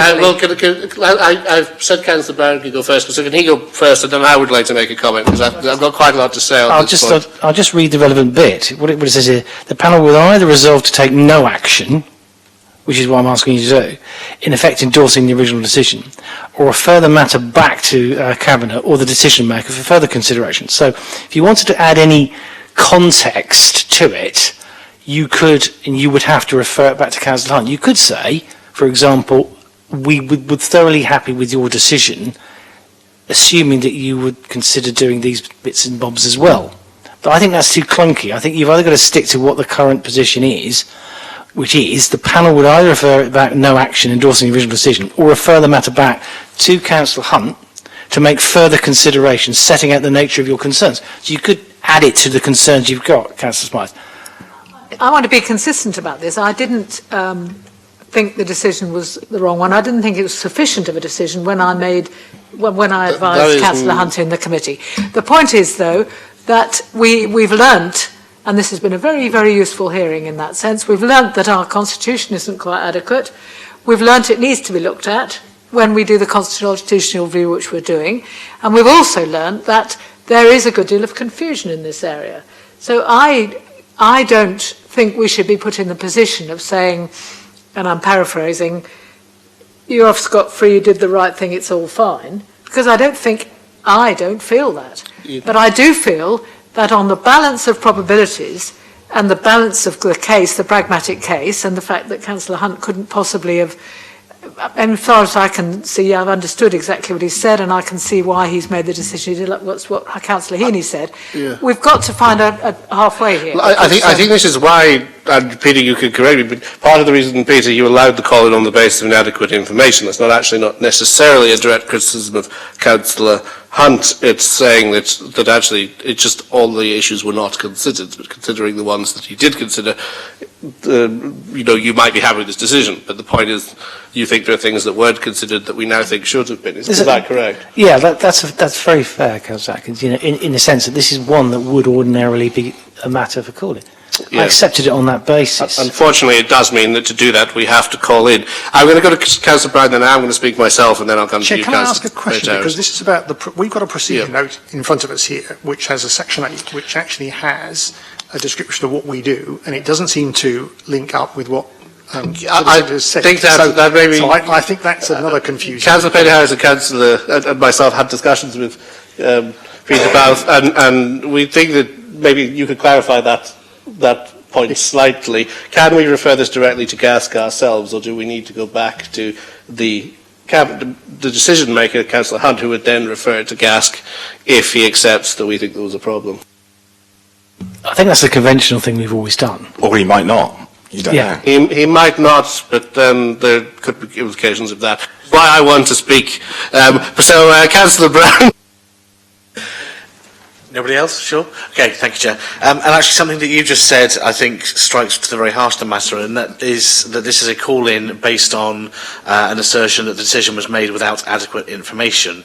There is no option to do a call-in based on whether we believe that Councillor Hunt acted ultra vires in making that decision. And There actually is that option, Councillor Brown. Is there? But it wasn't ticked. Discussions between the call-in and Peter Bowles resulted in it not being put on the call-in. I see. In which case, the matter of whether Councillor Hunt and, in fact, Councillor Mason before him acted ultra vires is an open question. Is not relevant to the call-in if it's not part of the actual documentation. Technically, no. So the decision we need to make is based purely on whether we believe the information deficit that Councillor Brent has presented and his colleagues in the call-in and verbally here today it stands, or whether the points that Councillor Hunt has made in addressing where those particular information deficits lay, specifically with 3.2 referring to the previous decision of gas and 4.15 referring to the numbers, which I feel he's actually answered all the information deficit points that were raised. That's what we've got to make our decision on. I do agree that we do need to have some constitutional decisions made about whether cabinet members have particular powers, but I'm happy to be corrected by the City Solicitor if I'm wrong, but I don't think that's actually our job to make that determination today. Correct. Okay. As such, I would support the committee taking no action. We can recommend, though, can't we? Well, I'm going to make a comment now. I am not happy with us simply saying that there was no issue here, and by not calling it in, we unfortunately will be doing that. And I will explain why, in terms of the Constitution, and why I do actually think this is much more important than it sounds, and why I think that wasn't what was, that I in effect think is the essence of the problem with Councillor Hunt's decision, is because he didn't properly account for how important this matter actually is. Because we have in our Constitution no absolutely crystal clear statement about whose job it is to set the scheme of delegation. But what we do have suggests to me strongly, and the city solicitor may disagree, but I think it is an open point of interpretation that it's actually reserved to full council. That's what it says in 4.1.3, that's what it says in 15, and nowhere does it say that even in a strong cabinet member model, can the cabinet member make a decision about schemes of delegation in a quasi-judicial committee. Why does this matter? Well, Councillor Hunt could have decided on the day, first of all, to take away my right as a councillor to call in a planning decision without me ever knowing about it, without me ever having a chance to comment on it, without any other councillor scrutinising it that day. Some people in this chamber think that's correct. Some people think it's clearly incorrect. But the proper authority to me is either at least GASC or really full council to vote on whether or not I, as a councillor, representing my, elected councillor representing my members in Corsham, have a right to call in a planning application affecting Corsham. But he has asserted, without any qualification, he has the absolute right to take that from me. And I would say that if I wished to, I could challenge that with judicial review because I could challenge it as ultra vires. Now, the reason we don't want to go down ultra vires route in call-ins is because we don't want to find ourselves ultra vires so that members of the public and other people who don't like our planning decisions can turn around and say, well, you're not following your constitution, thus maybe your decisions of your planning committee could be called into question. I think if we go down that route, it's very foolish. If we write a constitution that sets out in absolute strict terms what is and isn't ultra vires, you carry with it that risk of creating a situation where you can be challenged and people say, well, actually I can take you to court. So in some ways, a constitution which is a bit like the British Constitution, which has unwritten understanding-based elements, is helpful, and a certain level of ambiguity can be useful. And in this circumstance, that is why I like the process of a cabinet member, and I am happy with this interpretation of the Constitution, referring decisions that affect the rights of all councillors, which affect the rights of residents, which change the Constitution via GASC for scrutiny before it comes back to them. Because it means no single individual is taking that decision, and it means that the committee, which under the scheme of delegation has the authority to decide constitutional issues, does actually consider the issue. So I think that is a reasonable, settled compromise. I think it's common practice for GASC to consider our constitutional issues, and I think that is the reasoning behind it. And I'm afraid I don't think Councillor Hunt fully took that into account because it wasn't anywhere in the report. What was in his mind was the urgency, and I think that was a reasonable, pragmatic decision. But if we rule today that the decision was therefore fine and it doesn't need to go via GASC, we're effectively handing extra power, which I believe our Constitution does not do, to our already very powerful administration to make decisions about changing the Constitution without consulting any of the rest of us. And I just think that's an unacceptable precedent. So I would kindly ask I will propose referring the decision back to Councillor Hunt with the strong request that he follows the principle of going via GASC, because I think it's a long settled, satisfactory route which allows us to be happy that these decisions are not being taken by one cabinet member individual who already has a great deal of power in the council. So my proposal is, unfortunately, given choices before us, we do refer this back to the decision maker to be reconsidered. Councillor Smythe. I think that's persuasive and well argued. Can we ask Councillor Madden and legal people if there's any reason why it can't go as an item to GASC this Thursday, so that wouldn't be a delay? Because I do think the matter of delay is a serious one, and it was absolutely behind my What jumps out at me is there has to be an emergency meeting of the portfolio holder before that to refer it to GASC, and then GASC would have to accept it as an emergency item without Chair, if I may. papers. Is that correct? Chair, if I may, there is a recommendation on the paper that does say it can go to governance and audits. You do have that caveat. Well, what is your perspective on this? I think if it's put back to Councillor Hunt in a paper form, he can make the decision, and then he could theoretically refer it on to GAS. I suppose the position is what challenge will come in? Probably none. So the pragmatics of this is get it to GAS by Thursday, having had Councillor Hunt look at it as a recommendation from your call-in process today. Of us are on GASC, so are well Yeah. familiar with this. Which adds to the Yeah. pragmatism of doing that. I think you're right, Councillor. Well, I'm not with you. I'm sticking with my take no action, I have to say. But there are pragmatic things in relation to it. We've got to give members 7 days' notice. Okay. The meeting's already been set up. We hadn't taken any decision beforehand as to what might emerge from this. If you remember this, it was all going to happen on the 13th September, this meeting, and then straight on to gas thereafter to try to speed things up or whatever.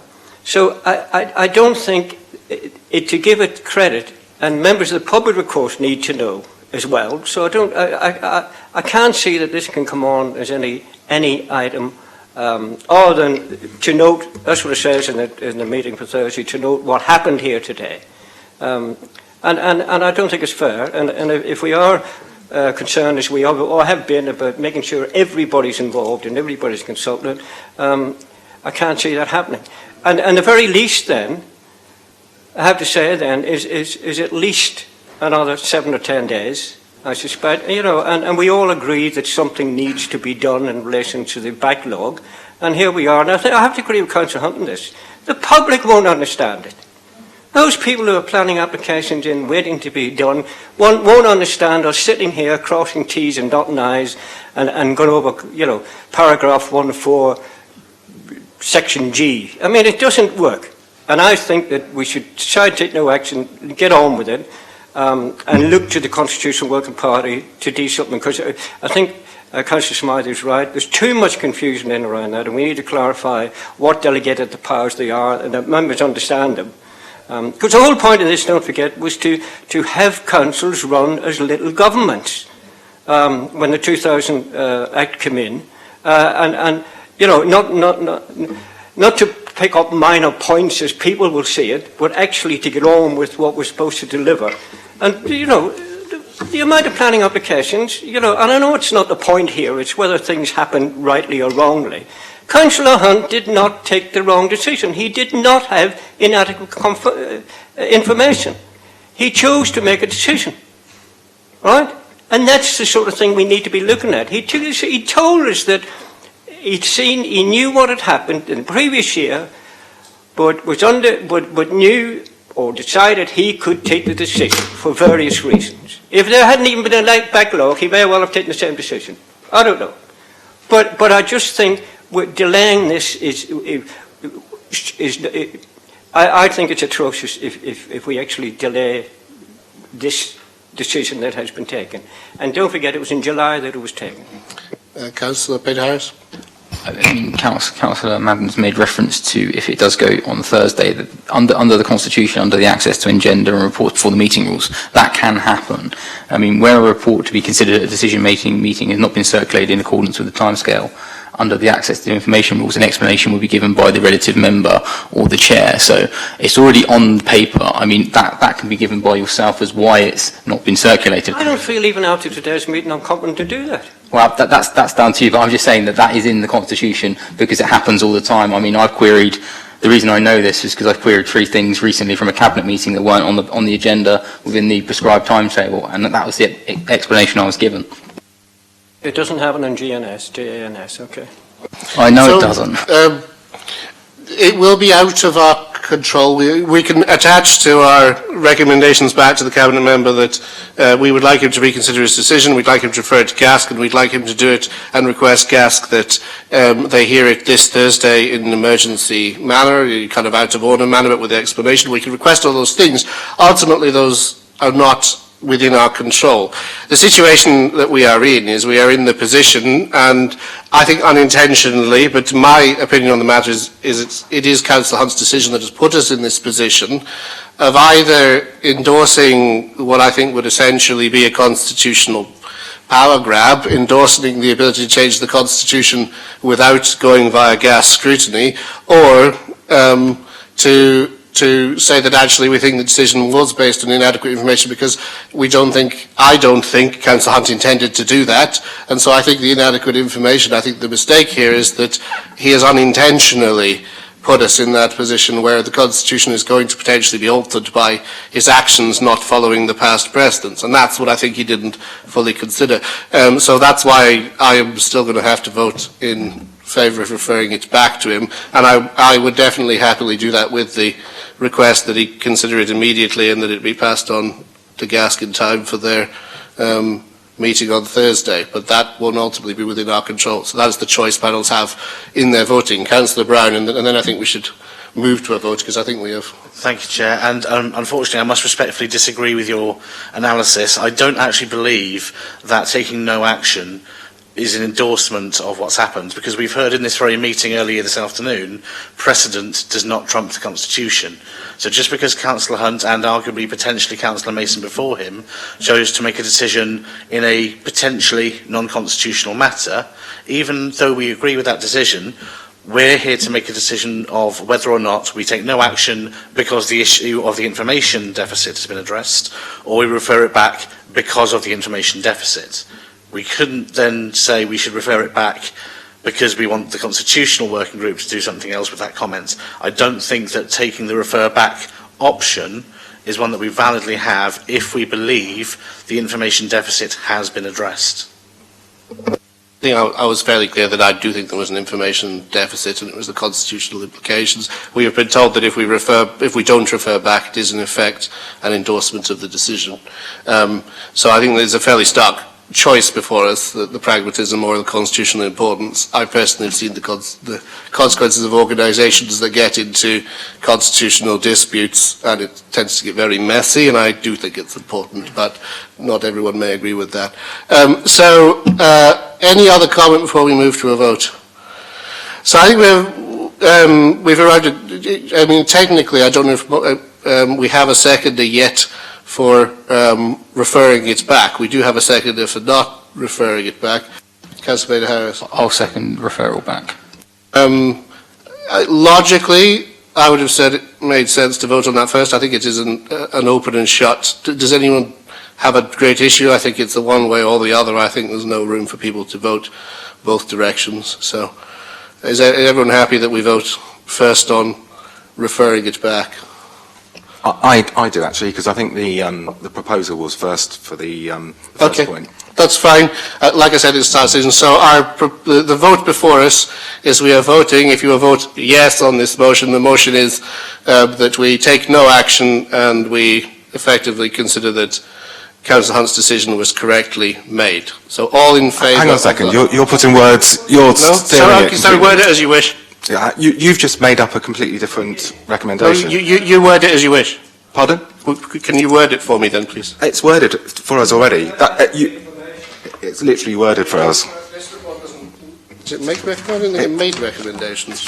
It does. It does. Page 5. Okay, so, right, members are asked to consider, those in favour of this, no wait, that's the wrong thing. Do we have a report that makes recommendations, Peter, on how we should vote on this? It's on page 3. On page 3. Yeah, okay. We right. understand. No action, so the vote is this. Members... So I'm so sorry, Chair, but we do understand that that's what we're voting for, but I would like the advisory note of it going to constitutional being included. We're first voting on no action. Yes. No action is now no action. I understand it's no action, but I also have always made it clear that I want an advisory note about it going to constitutional working group. I thought we received advice that effectively that's not something that's possible from the point of view of the council member. I'm not minded, therefore, to vote for that.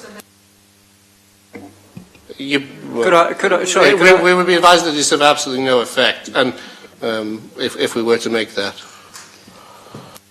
Sorry, could I just say that I'm on this Constitutional Working Party and I'm more than happy to contact the consultants to say that this idea I'm absolutely 100% sure that the Constitutional Working Party will look at this regardless. I think I was going to say, I think to assuage Councillor Smythe, we can invite you to do that, Councillor Smythe, via Councillor Madden to myself as an issue for the Constitutional Working Group, and I'm happy to assist you in that. So the vote is simply no action be taken in respect of the decision made by Cabinet Member for Planning Policy, City Development on 26th of July 2022. The decision will then be effective immediately. All in favour of that proposal? That is 4 in favour. All those against? That is 4 against. I will use my casting vote at this point to vote against. The second proposal on the table, therefore, is that the matter should be referred back to the decision maker for reconsideration, setting out in writing the nature of concerns to be addressed. Do we need to come up with the writing now then, Peter? Ideally, yes, but... Okay. I'm going to propose the following writing, but I'll be absolutely open to editing of it.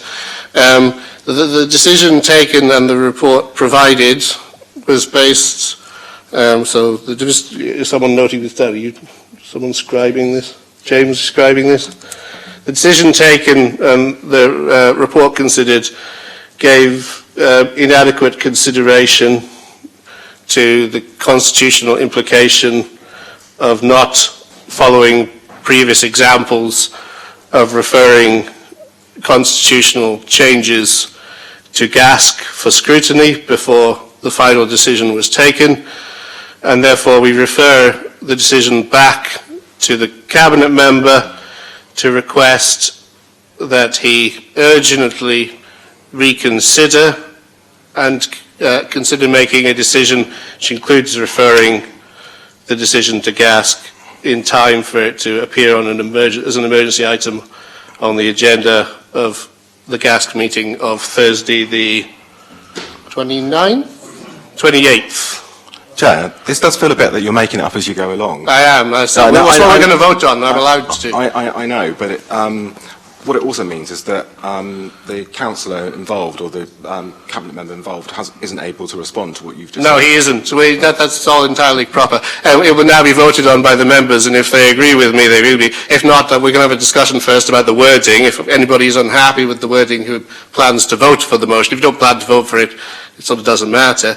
But if people want to vote for it but think I've said something slightly wrong, by all means tell me, and if that'll change your vote, we can discuss changing it. I haven't got it with me, so I can't really comment. Can you read it back to me now? But sorry, Chair, we have to vote on both of them, don't we? Because both could be kicked out. Yeah, we're about to vote on it. That's the whole point. The one you voted on is written down. The one you've just done, you spelled out. Councillor Madden, I just asked, so the recommendation is set out in writing our reasons. I just asked the city solicitor, should we come up with our written reasons first? He advised me yes, so I'm putting on the table a proposed written reasons on which the committee can vote. We can't simply say written reasons, then have me write them later. The whole point is the committee needs to vote on it. So, well, I'd need to see them in writing before I decide. That is what we are just I couldn't understand what you said. Yes, that is what we are literally doing right now. This is what happens when people don't read their flipping constitutions. Right, anyway. Chair, come on, just wrong. You just made it up as you go along. I apologise, Chair, but I do think you were behaving rudely towards me in your objection. Chair, you just made it up as you go along. I do apologise for my outburst. James. Thank you, and do feel free to chip in, Chair, if you don't think I got it quite right. So it's to refer back to the Cabinet member, calling upheld based on inadequate information, to refer as a constitutional matter, refer back to the Cabinet member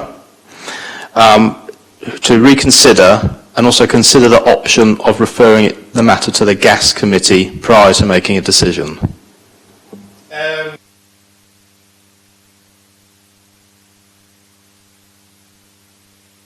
Sorry, can I add a little wording back into it? I think I got lost. So it isn't simply just saying, so that the inadequate information was the failure to fully consider the constitutional implications of not referring it to the GAS committee.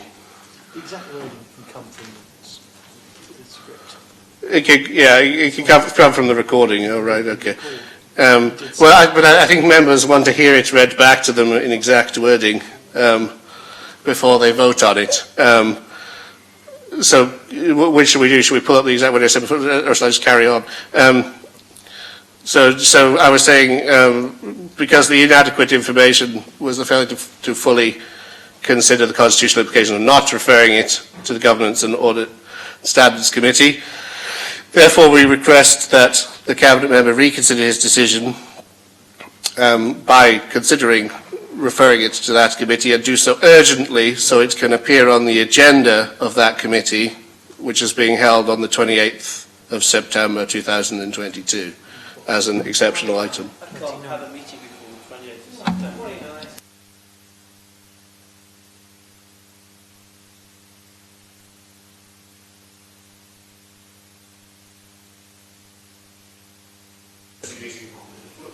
Sorry, today is Tuesday, the GASC is on Thursday. We are requesting that you hold an emergency meeting tomorrow. We're both here as well. You may not be able to. I can't. It's not possible. You can call, it is possible to call out of order meetings on the Constitution.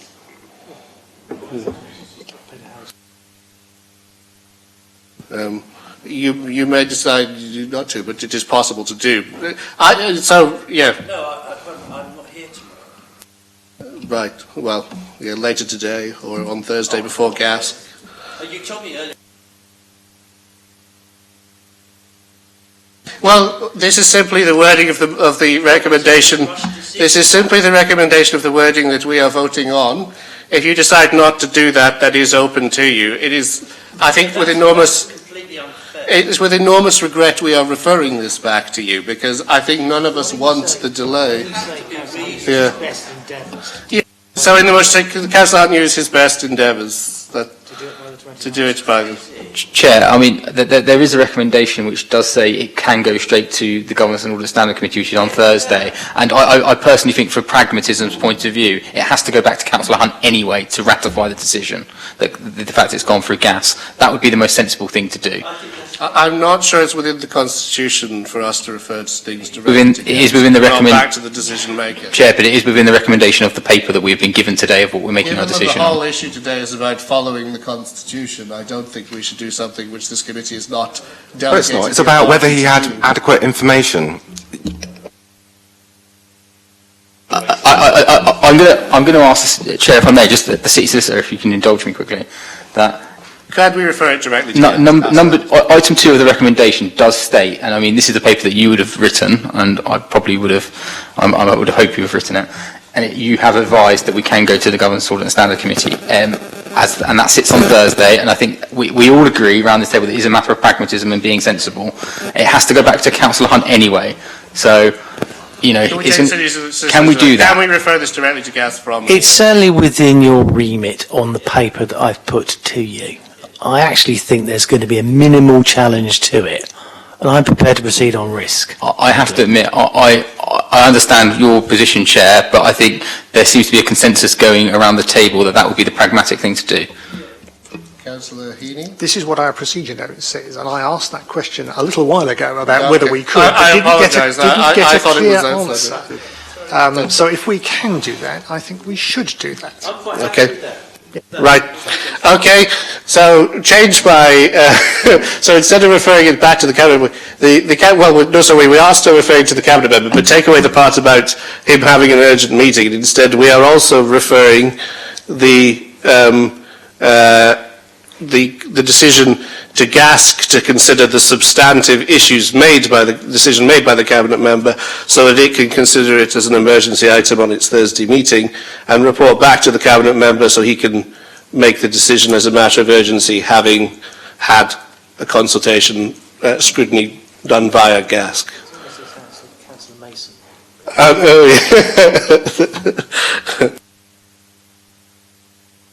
So, ask them what is coming to GAS on Thursday then. It's just whether he had adequate information or not. No, so on Thursday what will be coming to GASC is the entire decision. Do they agree with the substance of it? Sorry, in that case I think that it should be advertised for members of the public if they wish to come along to it, and we won't be able to do that by Thursday. That's a matter for GASC. If GASC reject the item, they reject the item. Oh, no, this is silly now. This is silly. We have people out there waiting for planning applications to be dealt with. Well, that's we're the whole sitting reason. here, you know, sorry? We are going around. We've had this conversation before. Well, thanks for your contribution. You know, I have to say, it looks scandalous and ridiculous to us, right? And I also have to say that I will want a proper paper for Thursday, and it's unfair on officers. So I take the point, Councillor Mann, that is a matter for GASC. I've said repeatedly from this chair that the decision before us is effectively, do we say we have no issue and uphold the decision, or do we say there is a constitutional problem we think cannot be ignored, and therefore we need to make a recommendation? And we have voted down the idea that we think there is no problem. That's all been perfectly proper. So we are now considering the wording of a call-in vote, which may or may not pass, and if it didn't pass, we'll have to consider what we do after that. But I think it seems to be the emerging view of the committee that they wish to vote first on requesting, and that is all we can do, GASC consider the item, and that's all we can do. We have been put in this position, there is no alternative. What happens if that is also voted down? We'll have to find a new recommendation to vote on. Peter? I was just going to say, I've just checked with James. If you wanted to constitute a properly convened gas committee for the purposes of consideration this item, so procedurally with you, Councillor Madden, and I don't disagree with you, you could probably have that in a couple of weeks. Now, in a material sense, what's the prejudice, bearing in mind we've been looking at this since June or July of this year? If you're going to get it right, you might as well get it right in 2 weeks' time rather than Thursday. So I'll give you that option in the sense of propriety. So if you wish to not hear it on Thursday, you can hear it in 2 weeks' time instead. That's your decision. Chair? Still no delay for the people out there, sorry. That's who Well, that is your view, Councillor Madden. We're here to represent them, not legal positions. Chair, I think Jeffrey, that what's happened is that you want for gas to look at procedure for the future, and actually what the recommendations were about whether the cabinet member made an adequate decision or not. And I think that's got lost because of what you want actually to For my happen. part, Councillor Jerry, that is not what I want. So if I explain what I'm aiming to get out of it, I'm only speaking for myself. But the reasoning here is I believe that the cabinet member took this decision without considering the constitutional implications, which I think are serious, because I think at the moment we have a constitution which we have interpreted, which is not clear, but we have interpreted as requiring him to refer constitutional issues to GASC, and we have always interpreted it in that way, and the reason we have done so is to protect the rights of those members who are not in administration, and so I think that is an important principle, and that's why I think it needs to be referred back to him, because I want to protect the principle that if you are going to make constitutional change from a cabinet portfolio, I want it scrutinised by GASC, or in the alternative, full council. And I think that's what he didn't consider. And that's the lack of information. But he said he did. Well, I don't think I consider in my questioning that he didn't give any response which suggested he considered that point. And the perspective of people who sit on the other benches from himself and are not cabinet members, he said that he thought it was all red tape. He said that he considered that it was wasting the public's time. He clearly prioritised the urgency. And I respect that he thought that was important, but I think he clearly... And he said, in fact, directly, because I noted it down, that some members may consider the constitutional issue more important than the urgency, but I didn't think that at all. I think that's ridiculous. So he did consider it then? No, I don't think he did, because I don't think he considered the substance of it. Anyway, we might as well move to a vote on this. So our recommendation is that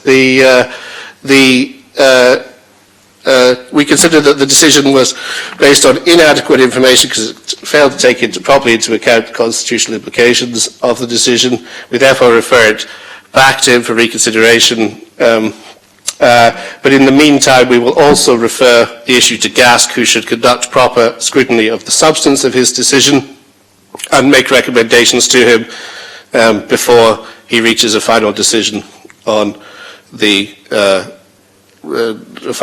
on the points decided in his meeting of. I don't really think you can do that. No, I was.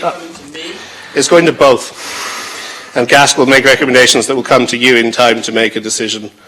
I think it's a matter of process. You can't fetter the members' decision-making function. In the sense, you've already voted 4-4 with your casting vote. And what you voted on is the matter had inadequate information, and it goes back to the Cabinet decision maker for further consideration, setting out the nature of your concerns. That's one linear position. The next position is what you want to do about the fact that the Constitution is a bit difficult to read and construct. I don't think you can fetter, as a matter of practicality or law, Councillor Hunt's position. I think that's a separate issue, what you want to put to gas, either through me as a city solicitor or through Leo and Councillor Smythe relevant to referral from, say, the Constitutional Working Group. That's a separate thing. I don't think you can conflate and control his decision-making with that process.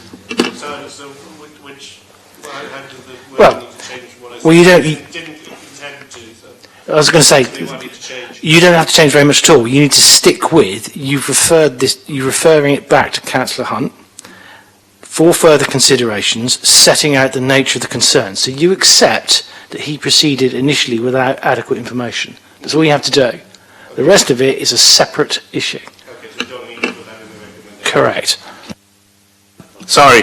So we don't need to put in the recommendation what we want to happen. We simply have to say that we consider it was made without adequate information because it didn't fully consider the constitutional implications of not sending the decision to GASC for scrutiny before finally making it. And after that, you can make the decision to send it to GASC. The matter lives with Councillor Hunt in the sense that he can endorse his own decision, at which point we're in a sort of semi-court. But we wanted to send it directly to GASC, and you said we could. Oh, hang on. I was going to say he might take the view, quite wisely in my view and advice, that he might like to refer this on to GASC himself, at which point he's following, in inverted commas, and never to be used again, the Councillor Mason model. Right. Okay? If that's fine, if we're all happy with that, and that's what... Yeah, well, I think we all accept that, but we wanted to go via GASC. So we are voting on referring it back to you to go... Chair. Yes. The recommendation 2 says the matter be referred back to the decision maker, brackets, or, as a constitutional matter, the Government was a standing committee. So it's an either or. We do not have to refer it to the decision maker. We can refer it to the Governance Auditor Standards Committee. That's what the recommendation actually says in its wording. Are you happy with that, Peter? Maybe if I'm reading it wrong, it seems clear to me. But it's about the decision that the cabinet member made, not what you want to do again. I don't think you're reading it wrong. I think I drafted it incorrectly, in the sense that I'm perfectly prepared to say, in open court, so to speak, that the pragmatic thing to do is follow what the process in the briefing document I'm now reading from, which is refer it back to the Cabinet decision maker for further consideration, setting out nature concerns, not leapfrogging his function. So I apologise for that, Councillor Healy. It is my mistake and my mistake entirely. Well, as I said, it's the Eric Morecambe defence. You apply the notes, but not in the right order. So that's why I didn't pick you up on it last time, because that's what I thought was the position. So can we now vote on the proposal to refer it back to, as worded, to refer it back to the Cabinet member? All those in favour of referring it back to the Cabinet member for reconsideration? All those against? That's 4-4, but again passed by my casting vote. So that concludes the call-in. We can conclude the meeting there. I'm sorry it went on so long. I think we ran around the houses a few times, but I apologise to those coming in after. But thank you very much, and hopefully won't have to see you for anything similar again too soon. Goodbye.